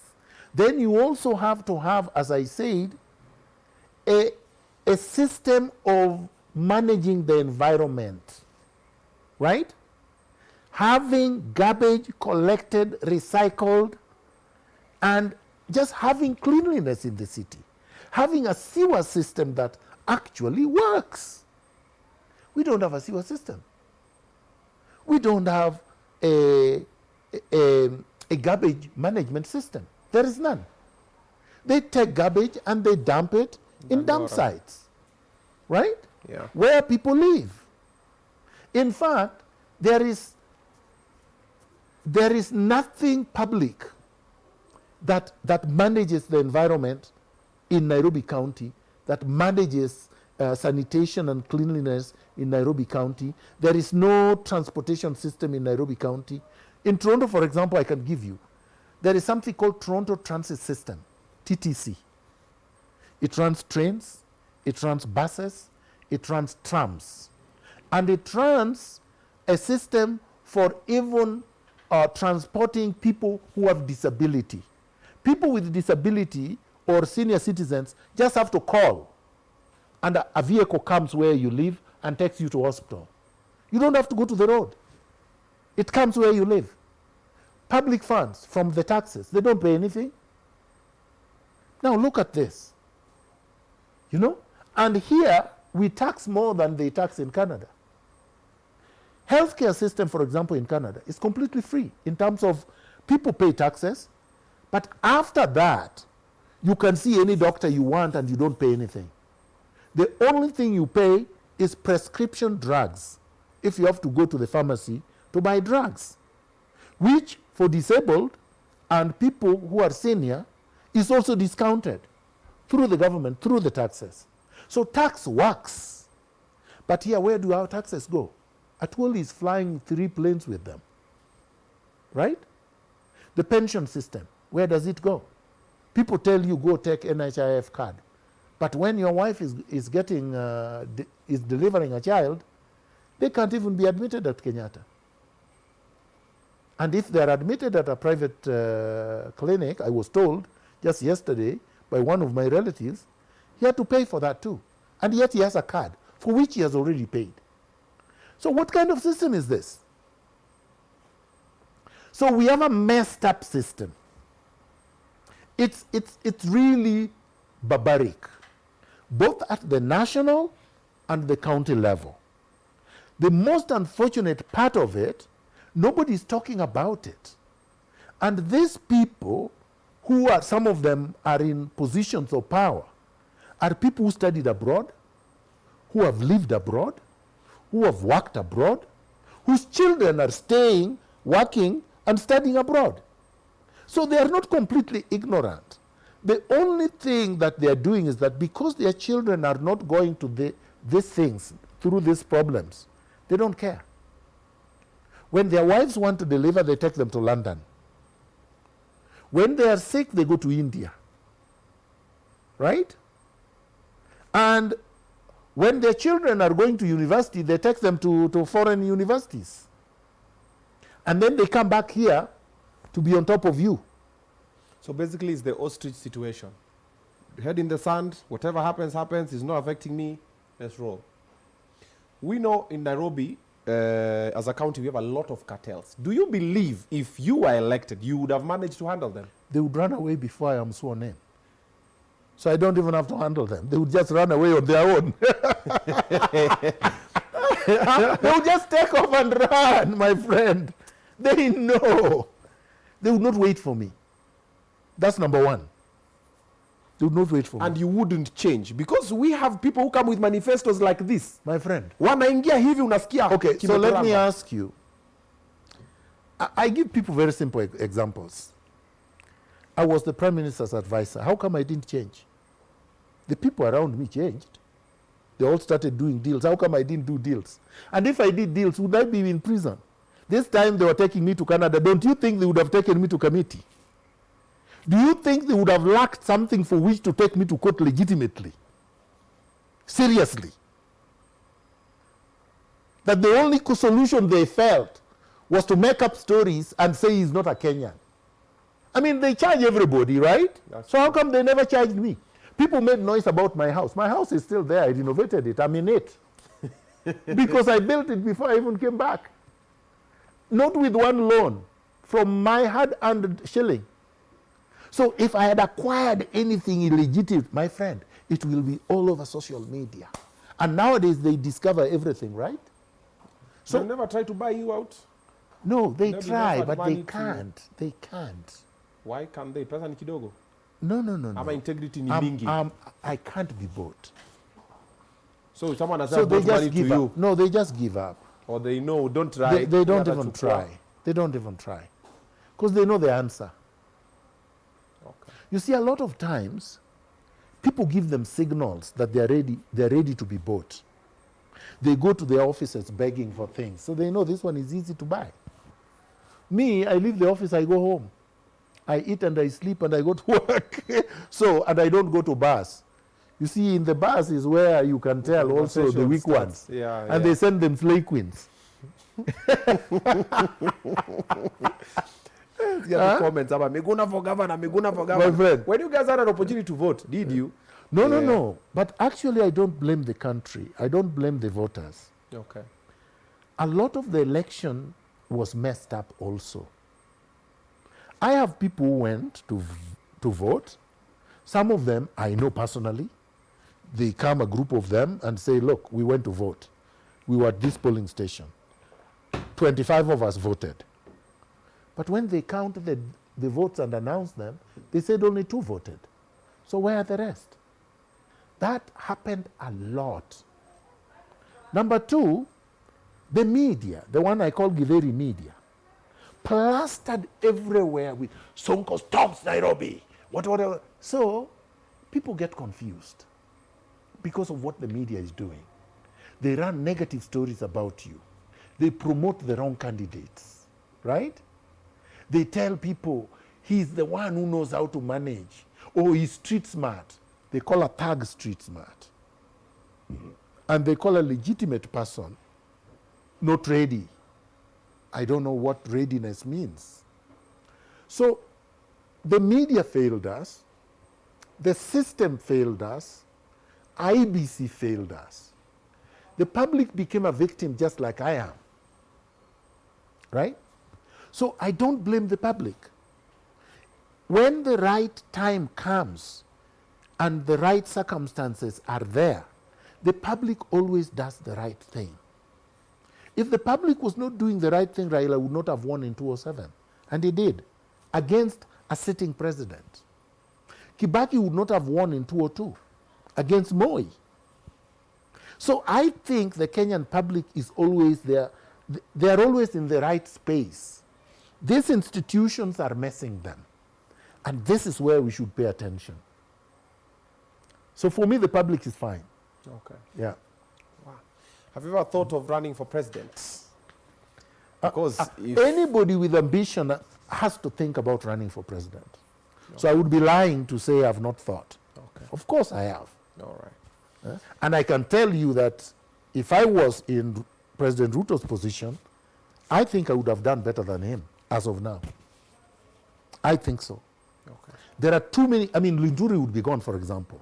Moses Kuria would not be making noise all over the country. No, I'm just saying. No, before you talk about President, let's finish with Nairobi Kwanza. No, but I'm just telling you. Yeah. I'm just telling you that there are things that are so obvious. Yes. Now, what I was talking about the reason why they are not being done, you have to ask, why is Linturi still peeing all over the country?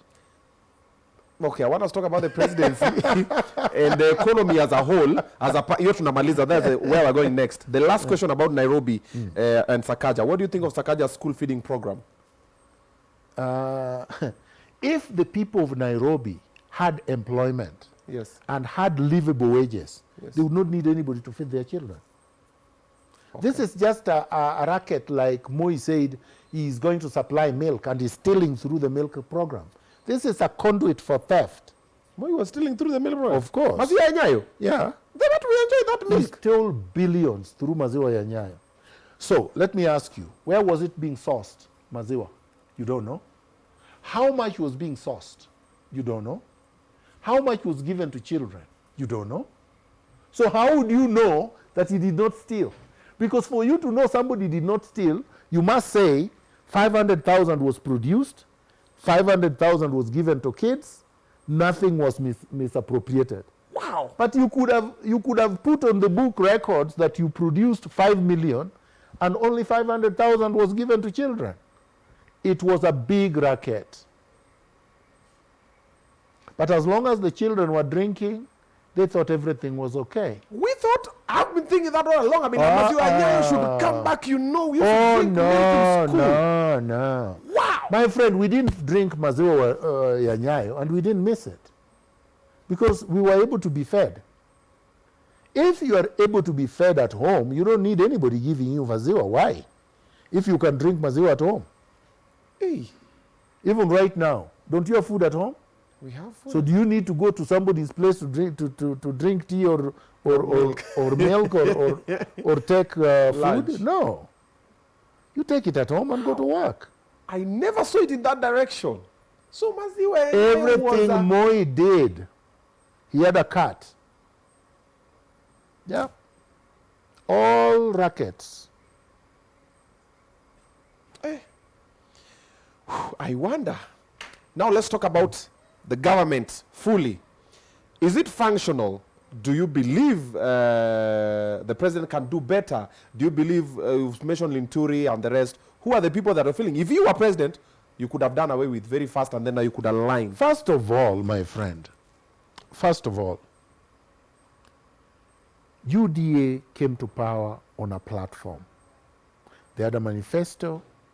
They need to implement it without excuses. Okay? Okay. One of the big things that they promised the country is that they were going to audit the Uhuru government and they were going to have an independent judicial inquiry of all the bad things that Uhuru had done in the previous administration, right? Where is it? It doesn't take 2 years to set up a judicial inquiry, right? So that's number one. Do the manifesto. Yeah. First, actually that's number two. First, implement your manifesto. Implement the manifesto. Do what you said to the country we are going to do.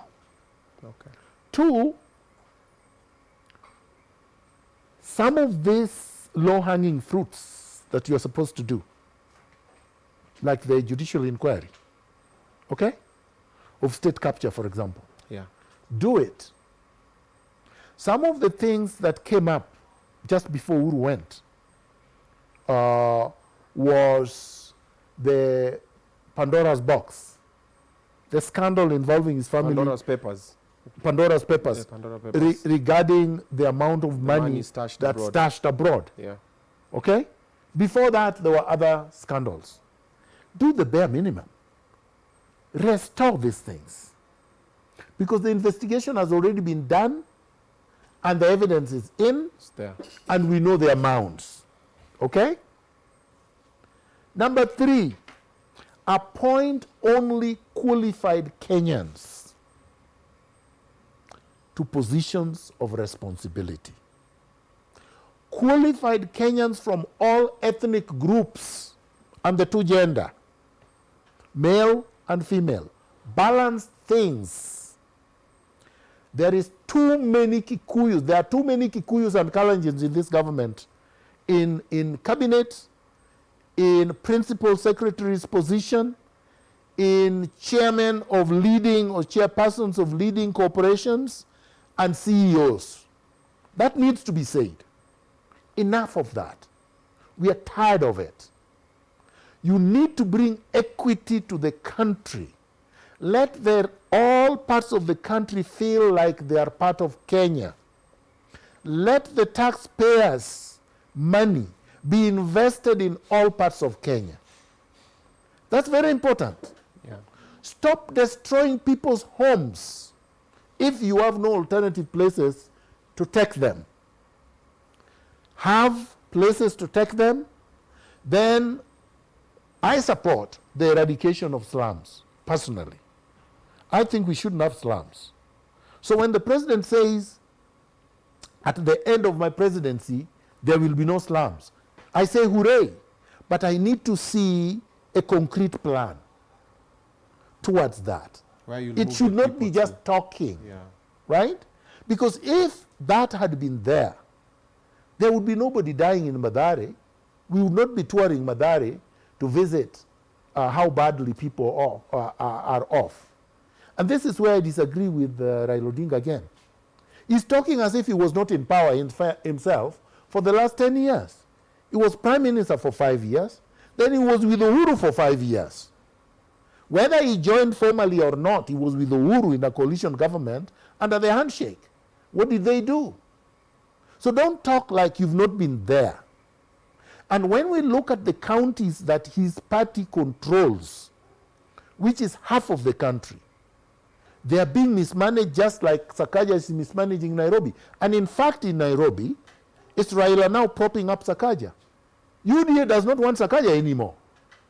It's Raila's MCAs, the majority of them in Nairobi, who cannot impeach Sakaja because he pays Raila 200 million. He said himself, in writing he said, that he's paid Raila 200 million. Sakaja himself said. And Raila has not contradicted him. So for 200 million, you are saying 5 to 6 or 8 million Nairobians should suffer. What kind of a leader are you? These are the issues. If they were able to address these issues, if he was able to stop extrajudicial killings, because they're still continuing, people are still disappearing. He said they would not disappear after Uhuru Kenyatta. But we saw how brutal this police force was when Raila was organizing his maandamano. There was no reason to kill anybody. I mean, for me, I would go to sleep and let them demonstrate until cows come home. They would not disrupt anything, but demonstration, they can demonstrate every day of the week, and it wouldn't bother me. There is no reason why police go from home to home, taking people from where they reside and killing them. Those things should be things of the past. If President Ruto did this, he would be very successful and I would support his re-election. But he must do them. Okay. Linturi should not be walking free, as I said. This Moses Kuria does not deserve to be head of a chicken feed in my village. All right? He should be as far away from public office as Mwenje. God rest his soul in peace. David Mwenje, the one who was running around here fighting with Utino Kajwang in the city. That is Moses Kuria. He has no ability to be a leader. Namuchecha is not a leader, should not be in health. And there are many of them that the only qualification they have is political expediency. And that is wrong. We have so many qualified, competent, ethical Kenyans to occupy those positions. So you see, I speak it as I see it. So those who think, oh, Miguna supported this, yes, I supported William Ruto. I voted for him. But that is not a license to do anything you want. Miguna is a very active citizen. I believe in the rule of law. And I believe that all leaders must be accountable to the voters. That once I vote for you, if you don't do what I voted you for, I have a duty to tell you that you are doing the wrong thing. If I don't do that, then I've failed in my duty as a citizen. Have to hold you accountable. I, for one, will not fail. I will say it as I see it. Wait. There's this theory about changing term limits. You've had the rumor. That's nonsense. It should not even be a dream. It is seriously being considered, and I am telling William Ruto, don't. Oh, wow. anytime you see any of these busybodies running with these things to Parliament, you must know that somebody told them, go test it. And I'm saying it is a terrible nightmare. If they bring it, I would be the first to declare an opposition to that constitutional change, and I would win. I would oppose it right off the top. It will not pass. We need to implement the Constitution first, all aspects of it. And then after we have done that, if there are any areas to be restructured, let the citizens be the ones doing it. Not somebody who is going to gain directly from it. He serves 10 years. If he has to be elected the second time, home. If the Kenyans decide not to elect him again, home. People are thinking maybe after 10 years, Gachagua will step in there. There's no automatic succession. Everybody must line up and struggle with others. Lazima ujipange. Yeah. There's no automatic succession. Alrighty. Yeah. There you have it from the general. Do you have any important question? Because I'm sure I'll just say the questions. We have 9.2 thousand people watching this live. Thank you so much. And thank you for staying with us all through. Asanteni sana. If you're watching this show and you have not subscribed, see you are live. Just subscribe. You don't lose anything. That's the only tap the screen that we're asking for you. And we can do it together in 3, 2, 1. Just tap subscribe. Thank you so much. So if you have any important question that you need to ask, shoot it now so that I can also convey it. They're asking about the doctor strike. That is Annie. What's your take on it? I support the doctor strike. I think it is a pity that doctors have to beg for something that they deserve. Okay. There is nowhere else in the world where someone who has gone to medical school for 5, 6, 7 years should be paid 70,000. Nowhere in the world. Interns are doctors. They have a medical degree. They're just waiting for their license. But in all hospitals, they're the ones who are delivering your children. They're the ones who are doing the diagnosis. They're the ones who are doing everything except major things. Yeah. So there's no reason why they should be paid pittance when these half-educated morons in Parliament are getting over $1 million. No reason. There is nowhere else in the world where morons in Parliament are getting more than doctors. So this is terrible. Okay. I support the doctor strike 101%. Okay. Yeah. General Ogola, a lot of people, Cecilia Wairimu, the Kamba Benga TV, they're asking General Ogola. A lot of people have theories around it. Yeah. So what about General Ogola? What's your take? Was he killed? Was he? No, I mean, it would be responsible for me to declare that General Ogola was killed when I have not done an investigation and conclusively determined that he was killed. Okay. But his death is shrouded in mystery. And a lot of people like me do not want the rush and the muzzling tendencies that we saw at the funeral and surrounding his burial. His children spoke a bunch of rubbish. That boy does not know what he was talking about. Joel, his son. Complete rubbish. You know? You cannot say, and this one speaking even as a Luo, you cannot say there is any Luo man who says, bury me within 72 hours, bury me naked, don't eat at my funeral. What rubbish is that? Where was this boy raised? He has no authority to speak about the burial of his father, traditionally. He should have kept quiet and gone back to Nairobi. Yeah. And there is no way that as a son you can rule your father's death as accidental. Was he there? Let this thing be investigated professionally. I don't like the fact that the military are investigating it. Because what if he was killed by a fellow military man? What if his deputy killed him? What if other military people killed him? What if the thugs killed him and the military want to cover it? All these questions, there should be no question that cannot be asked. We need to ask all the questions. And they all need answers. And they all need answers. That are verifiable. Correct.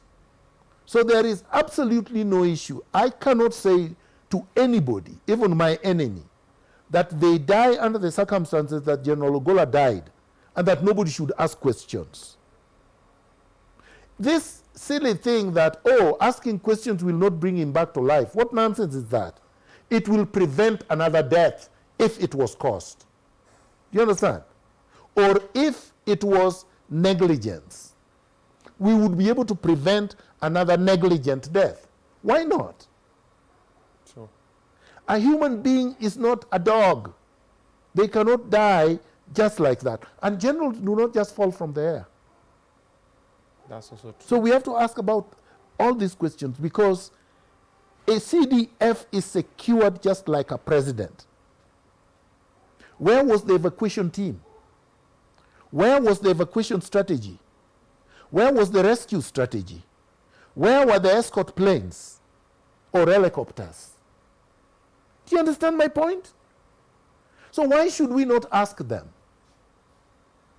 If in fact, as people are speculating, the plane or the helicopter was changed in the morning, who did?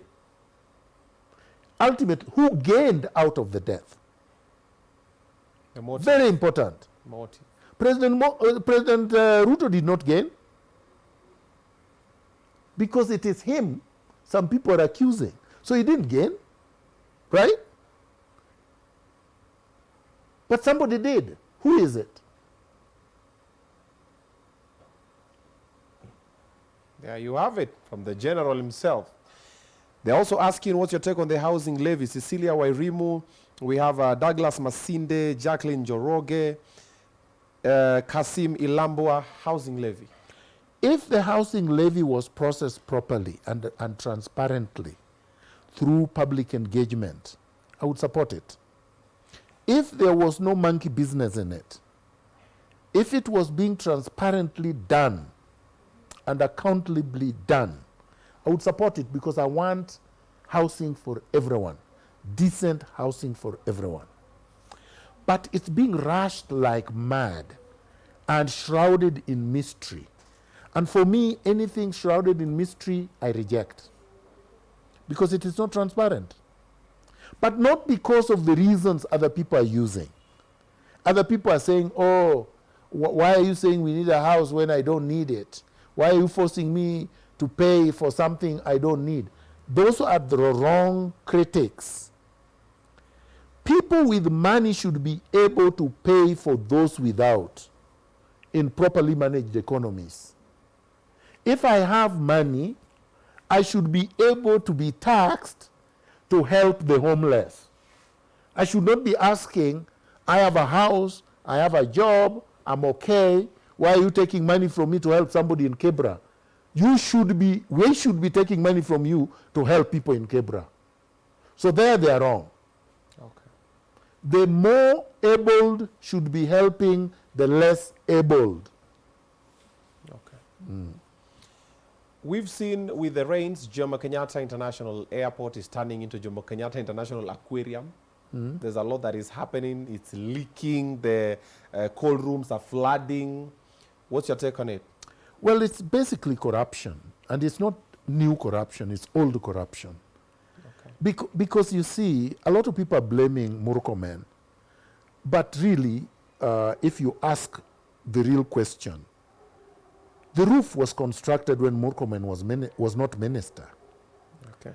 All these things leaking were probably leaking before Murkomen was minister and have been leaking because of problems, structural and otherwise, quality-wise, which were already in existence.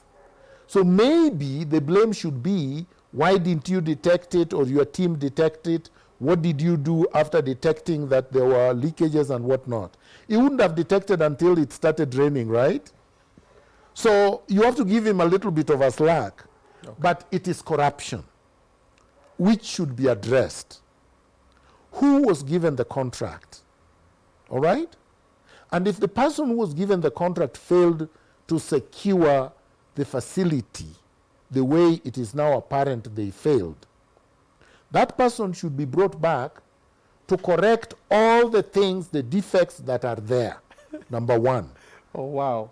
or get back the money that you paid them. Okay, yeah. Secondly, there is no facility that is not insured. I don't know why every time something happens like that, people say, oh, we are going to spend this. Why? All these things are insured. The insurance company should be correcting these things. That's why you pay insurance. That's true. So there is no building which is not insured. Otherwise, people should not be in them. Because anything that is not insured should be condemned. Nobody should either have offices or living in them. So if the airport is insured, who is the insurance company? What's the name of the insurance company? Right? And why haven't they coughed up the money to repair the damage? And then they can go after the contractor. Right? How come nobody has been taken to court by the government? Right? So these are the questions I would be asking. And what is it that they are doing new to correct all these problems so that we are sure these things will not happen again? But as to swimming pool and whatnot, Dubai was a swimming pool too. Right? Just the other day. Yeah. So we want to be balanced in our criticisms. There are places they have failed, we should be able to identify them. There are places they have not failed, we should not be able to say they have failed where they have not. There's something that I've always thought about that. Let me just throw a spanner in the works. This one now is very separate conversation. The police. The police housing, the police payment, and also the police hiring mechanism. The one for we have to run, and then they look at the teeth, then they look at the shape of the leg, then you have to have gotten a certain pass in the exams, then you have to live in this roundhouse, then you have to follow orders without questioning even if it's a wrong order, then nearly all police stations look inhabitable. You just look at them, you're like, come on, man. Let's do the police justice, even just a heater or a mosquito something. Like, they look dangerous. And these are our fathers, brothers, sisters who work here. What is your take on the way the police are being handled? I don't think it's just the police only, Obina. Yeah. I think it is the entire society. Okay. We are callous right now as a society. I don't think we care about each other. The teachers are the same. They don't treat teachers well, by the way. Yes. Yeah. You've seen they don't teach doctors well. They don't treat even security guards well. We don't even have an emergency system. We don't have a firefighting or a fire department. We don't have so many things. I will get back to the police, but I'm saying as a society, we have become callous, inhumane, and just barbaric as a society. Only the political, they call it political class, but I don't want to use class because class in terms of philosophy, political economy, has a definition. But let's call for lack of definition, political class. They're the only ones well taken care of, really. Everybody else, and probably bankers. But the rest of the population is very poorly treated. Look at the lecturers. People who went to university and got PhD, genuine PhDs, not these fake ones. The ones who do research, are doing serious, research and scholarly work. They are paid nothing. So everybody is leaving the university to go become MCAs. My friend, the society is collapsing. This idea that everybody must do maths and science is bullshit. I'm sorry to use the word bullshit. Because you need creativity. You need innovation. You need art. You need music. You need poetry to be complementary to science.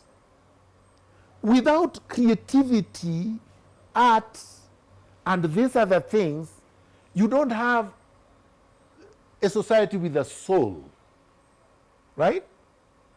It's almost like saying, let's destroy all the churches because religion is nonsense. Because how come they are saying art is nonsense, but they go to church and they read the Bible, which is not art, which is not science, which is not math? Because they think when you go to church, they can numb your brain and make religion be the opium so that you are intoxicated by waiting for Jesus and not thinking about these things that they are doing wrong here on earth. They know that a literature student questions, reads widely, and critiques. They know that a history major reads about history and mistakes and things that have happened, and they don't want that. They know that somebody who has studied political science will ask the ugly questions that must be asked on governance. They know that lawyers are interrogators and they don't want to be interrogated. So they would rather somebody squatting in a lab who is antisocial, because a lot of these people studying science are not very social, going back and maybe just drinking alcohol, and the society can be controlled. Because people who are doing maths and science are not very communicative. That's the kind of people they want. They want to create a robotic society. That cannot be healthy. We want to oppose it and must oppose it. We want a lot of creativity and innovation, and we want a lot of music and poetry. We want people who are entertaining and comedians like yourself. That's what a society is. So I take it you support CBC because it encompasses all that. No. CBC is make-believe. It's not real education. These children are not learning anything. They just buy things and whatnot. CBC is not education. It's almost like 844 when they introduced it. Olo Aringo went to school in Canada. So he came back with the Canadian system and he thought he could just supplant it without foundation. That was 844. It didn't work here, but it works in Canada. Because you can't just, it's not like a tumor where you go into the body and take it out. No. You need to bring it organically into a society. Let the people accept it. Let it be brought with quality, not quantity. Yeah. Why would you force somebody who wants to go to study law that they must pass physics? There's no reason. If they are good in physics, that's good. But you can't tell him that this is a qualification for law. It isn't all over the world. Right? Or everybody must pass math. Why? Why must everybody pass maths? You do it if you can pass, yes. But if you're going to do something else that does not require math, by all means go and do it. I am for holistic learning, not learning by rote, where people just cram, and then at the end of the day they pass an exam, not because they understood the subject, just because I crammed it. You know, like you go to Japan or some other countries, they just cram, and they pass. And all people look at is the final result. The final result is nothing. For people who went to school like me, here in Kenya before the 844, the students who came from Alliance with Ace, we beat them at the university. Easy. The fact that you came with all A's doesn't mean you're going to do well at the university. The same way, the students that did CPE during our time, some of them got 27 points and went to secondary school. Some people got 36 points and went to secondary school. 36 points was the maximum, right? Yeah. Then somebody came with 19. This 19 guy beats you at O levels. Because maybe when he did the exam, he was sick, he was having family problems, His father was divorcing with the mother. He was hungry. There could be so many things that lead to this 19 as opposed to 36. So we cannot be just focused on the final grade. But right now, this so-called, you are calling it CB? CBC. That CBC is rot. Competency-based curriculum. It is not competency. Yeah? It's rot-based curriculum. RBC, baby. Yes. Yeah? Oh, wow. Yeah, it is rot. Children, little children. Why are you oppressing a standard 3 kid who should be playing, getting their hands dirty, running around the neighborhood, singing rubbish, and then going to sleep? There's nothing you're teaching this kid. There's nothing. But the thing is a way of making the parents help the teachers to teach the kid at home, at school. The parents end up doing everything, and this kid is learning nothing. The parents now are competing which kid does well, but it is the parents competing against each other. That part is true. Yeah. And then the parents with more money probably end up having their children do better because they can buy better things, they can hire tutors and what. It's rubbish. There's no learning here. Okay. The way we learned was the best. I played and then I went to school and then you tested us. All of us were playing. All of us were malingering. And then you tested the malingerers and the best malingerer passed. That's the best system. So the Achilles inborn is over a period of So time. the brain grows naturally at its pace. Yeah. Yeah. The best malingerer. The police. Yeah. The police, they're poorly treated. Okay. Yeah. And because of that, I think now corruption I think that's why it's becomes a very natural prevalent. tendency. Yeah. Not to justify it, but to look at critically. I mean, really, they don't have homes. Those are not homes. Yeah. If somebody puts you there and the other couple is on the other side and you can hear everything, there's not even no privacy, no dignity, nothing. These people are reduced to nothing.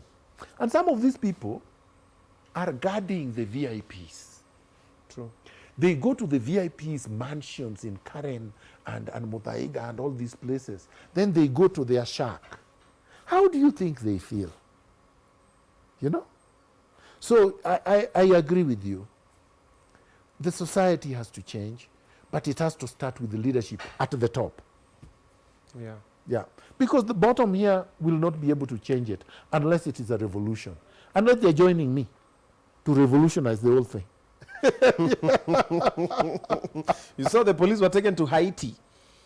No, they have not been taken. No, there was a story that they're going to be taken to Haiti. They shouldn't. Yeah. Yeah, it's a mistake.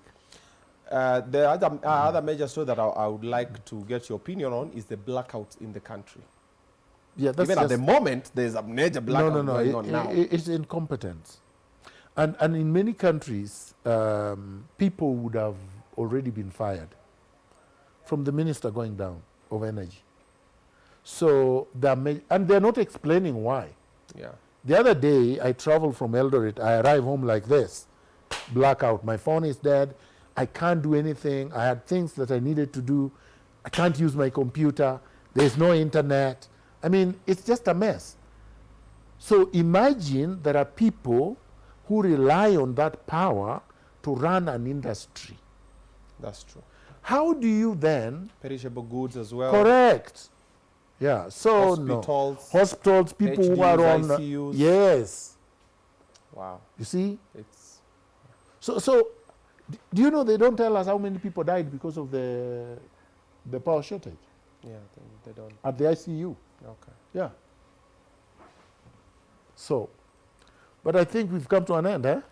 Yeah. That's the moment. Yes. Hey, yeah. Sam, get me the winners so I can give some people some money courtesy of Candy Cash as we wrap up. People are wondering why you block people on X, on Twitter. Oh, that I can answer. Yeah. You see, like now we've had a good conversation. Yes. If I go on X now and somebody just insults me and is not dealing with the issues we've dealt with, why should I engage them? That's a person who should just be blocked. They're not interested in discussing ideas. They're not interested in interrogating my ideas. They are not interested in sharing their ideas. They are interested to just abuse me for whatever reason. Or just come here to disrupt or distract. So what do you do with such a person? You see, if you start arguing with him, you are also helping him distract from what we have been discussing. True. And we have discussed very important things. True. You could take any of the things we've discussed and you can also start your own, go to your own handle. And why are they coming to mine to be able to pee on it? So for me, when I see that, block. I actually agree with you. I also have the same mentality. When some people come with negativity, you're like, you're not listening. You've had a long conversation. Why are you just coming just insult? Correct. Like, Correct. Okay, let me block you. Let's not engage. Yeah. Yeah. Now, it would be different if I held public office. This is the distinction. Okay. If you hold public office, your Twitter handle is a public handle because you hold public office. Okay. There's no in between. So people who hold public office should not block anyone, even when they are insulting you. Oh. If today I hold public office, I'll unblock everybody. Because everybody, including the ones who are abusing me, deserve to abuse me if that is all they feel they should do, because I occupy public office. If I don't want to be abused, I should resign. Okay? But I'm a private citizen. I don't have to tolerate you. You see, I don't work for you. Yeah. You don't pay me. So I can block you. Hatujuani. Yeah. Okay. There you have it. That was the general himself. Just before I let him go, in case there's one last burning question, I will ask him. But for now, allow me to award 2 people with 1,000 bob each, courtesy of Candy Crush. If you have not downloaded it, kindly do so. It is a game. Candy Crush, yes, but now this is Candy Crush with a K. You download it, the link is on the description, and then you get to play a game with your friends. It is not gambling, it is not betting. And like I said, if you download it, and then you come and comment below, just put the hashtag there, Candy Cash, then you put your name. I'm going to award 2 people. And the winners for this particular episode is Shari K and Victor Anjiri. Shari K and Victor Anjiri. Kindly just do me an email on tvobina@gmail.com. Send me the screenshot of the game that you've downloaded on your phone and your name, your ID, and your phone number. And then we'll send you your money. Generally, thank you so much for coming through. We've had an upside of 10,000 people watching live. And asanteni sana pia kwa kuwatch and for the engagement na maswali mnakuja. Oh, this other question that you guys are asking, watch the interview. Yes, we've spoken about Raila's AU job. We've spoken about everybody. So rewatch it. LGBTQ. What about LGBTQ? When you just write LGBTQ. Hello? Yeah. So you've spoken about all these other questions that you bring Eric Omondi. Oh, wow. Eric Omondi to run for office. He's doing an initiative called Sisi Kwa Sisi, where when someone is going through something, he comes out, asks for donation. People help. Comment. No comment. Okay, there you go. Oh, they ask you what's your comment on LGBTQ. No comment also, no comment because on that it's one. not relevant to our discussion. There you have it. And what a way to end the show. Thank you so much for coming. Thank you, Obinna. Thank you for honoring the Thank invite. Thank you. Asante. Yes. I'll continue respecting you because you speak from facts. And myself and my brothers, we call you encyclopedia. Unakuanga na date, time, na title. Hata leo umesema in 1940. Yes. So keep doing that. I have a lot of friends who speak generally. Mimi si ulisikia, si alisema, si uli. Wogola, huyu alisema hivi na hivi. Keep doing that. Good work. And if you have not listened and understood, they can go and re-listen. Re-watch it again so you can re-listen. I'm going to see you guys in a short while because we still have 3 more guests to go. Manziwa Kibera is here. Manziwa Kibera is here. Cheryl Gabriela. Cheryl, for Kabugi, Cheryl is in the building. And also we have another guest all the way from Nigeria. She's an international dancer. We're going to be having a conversation with them in a short while. See you in a bit. Good night. God bless.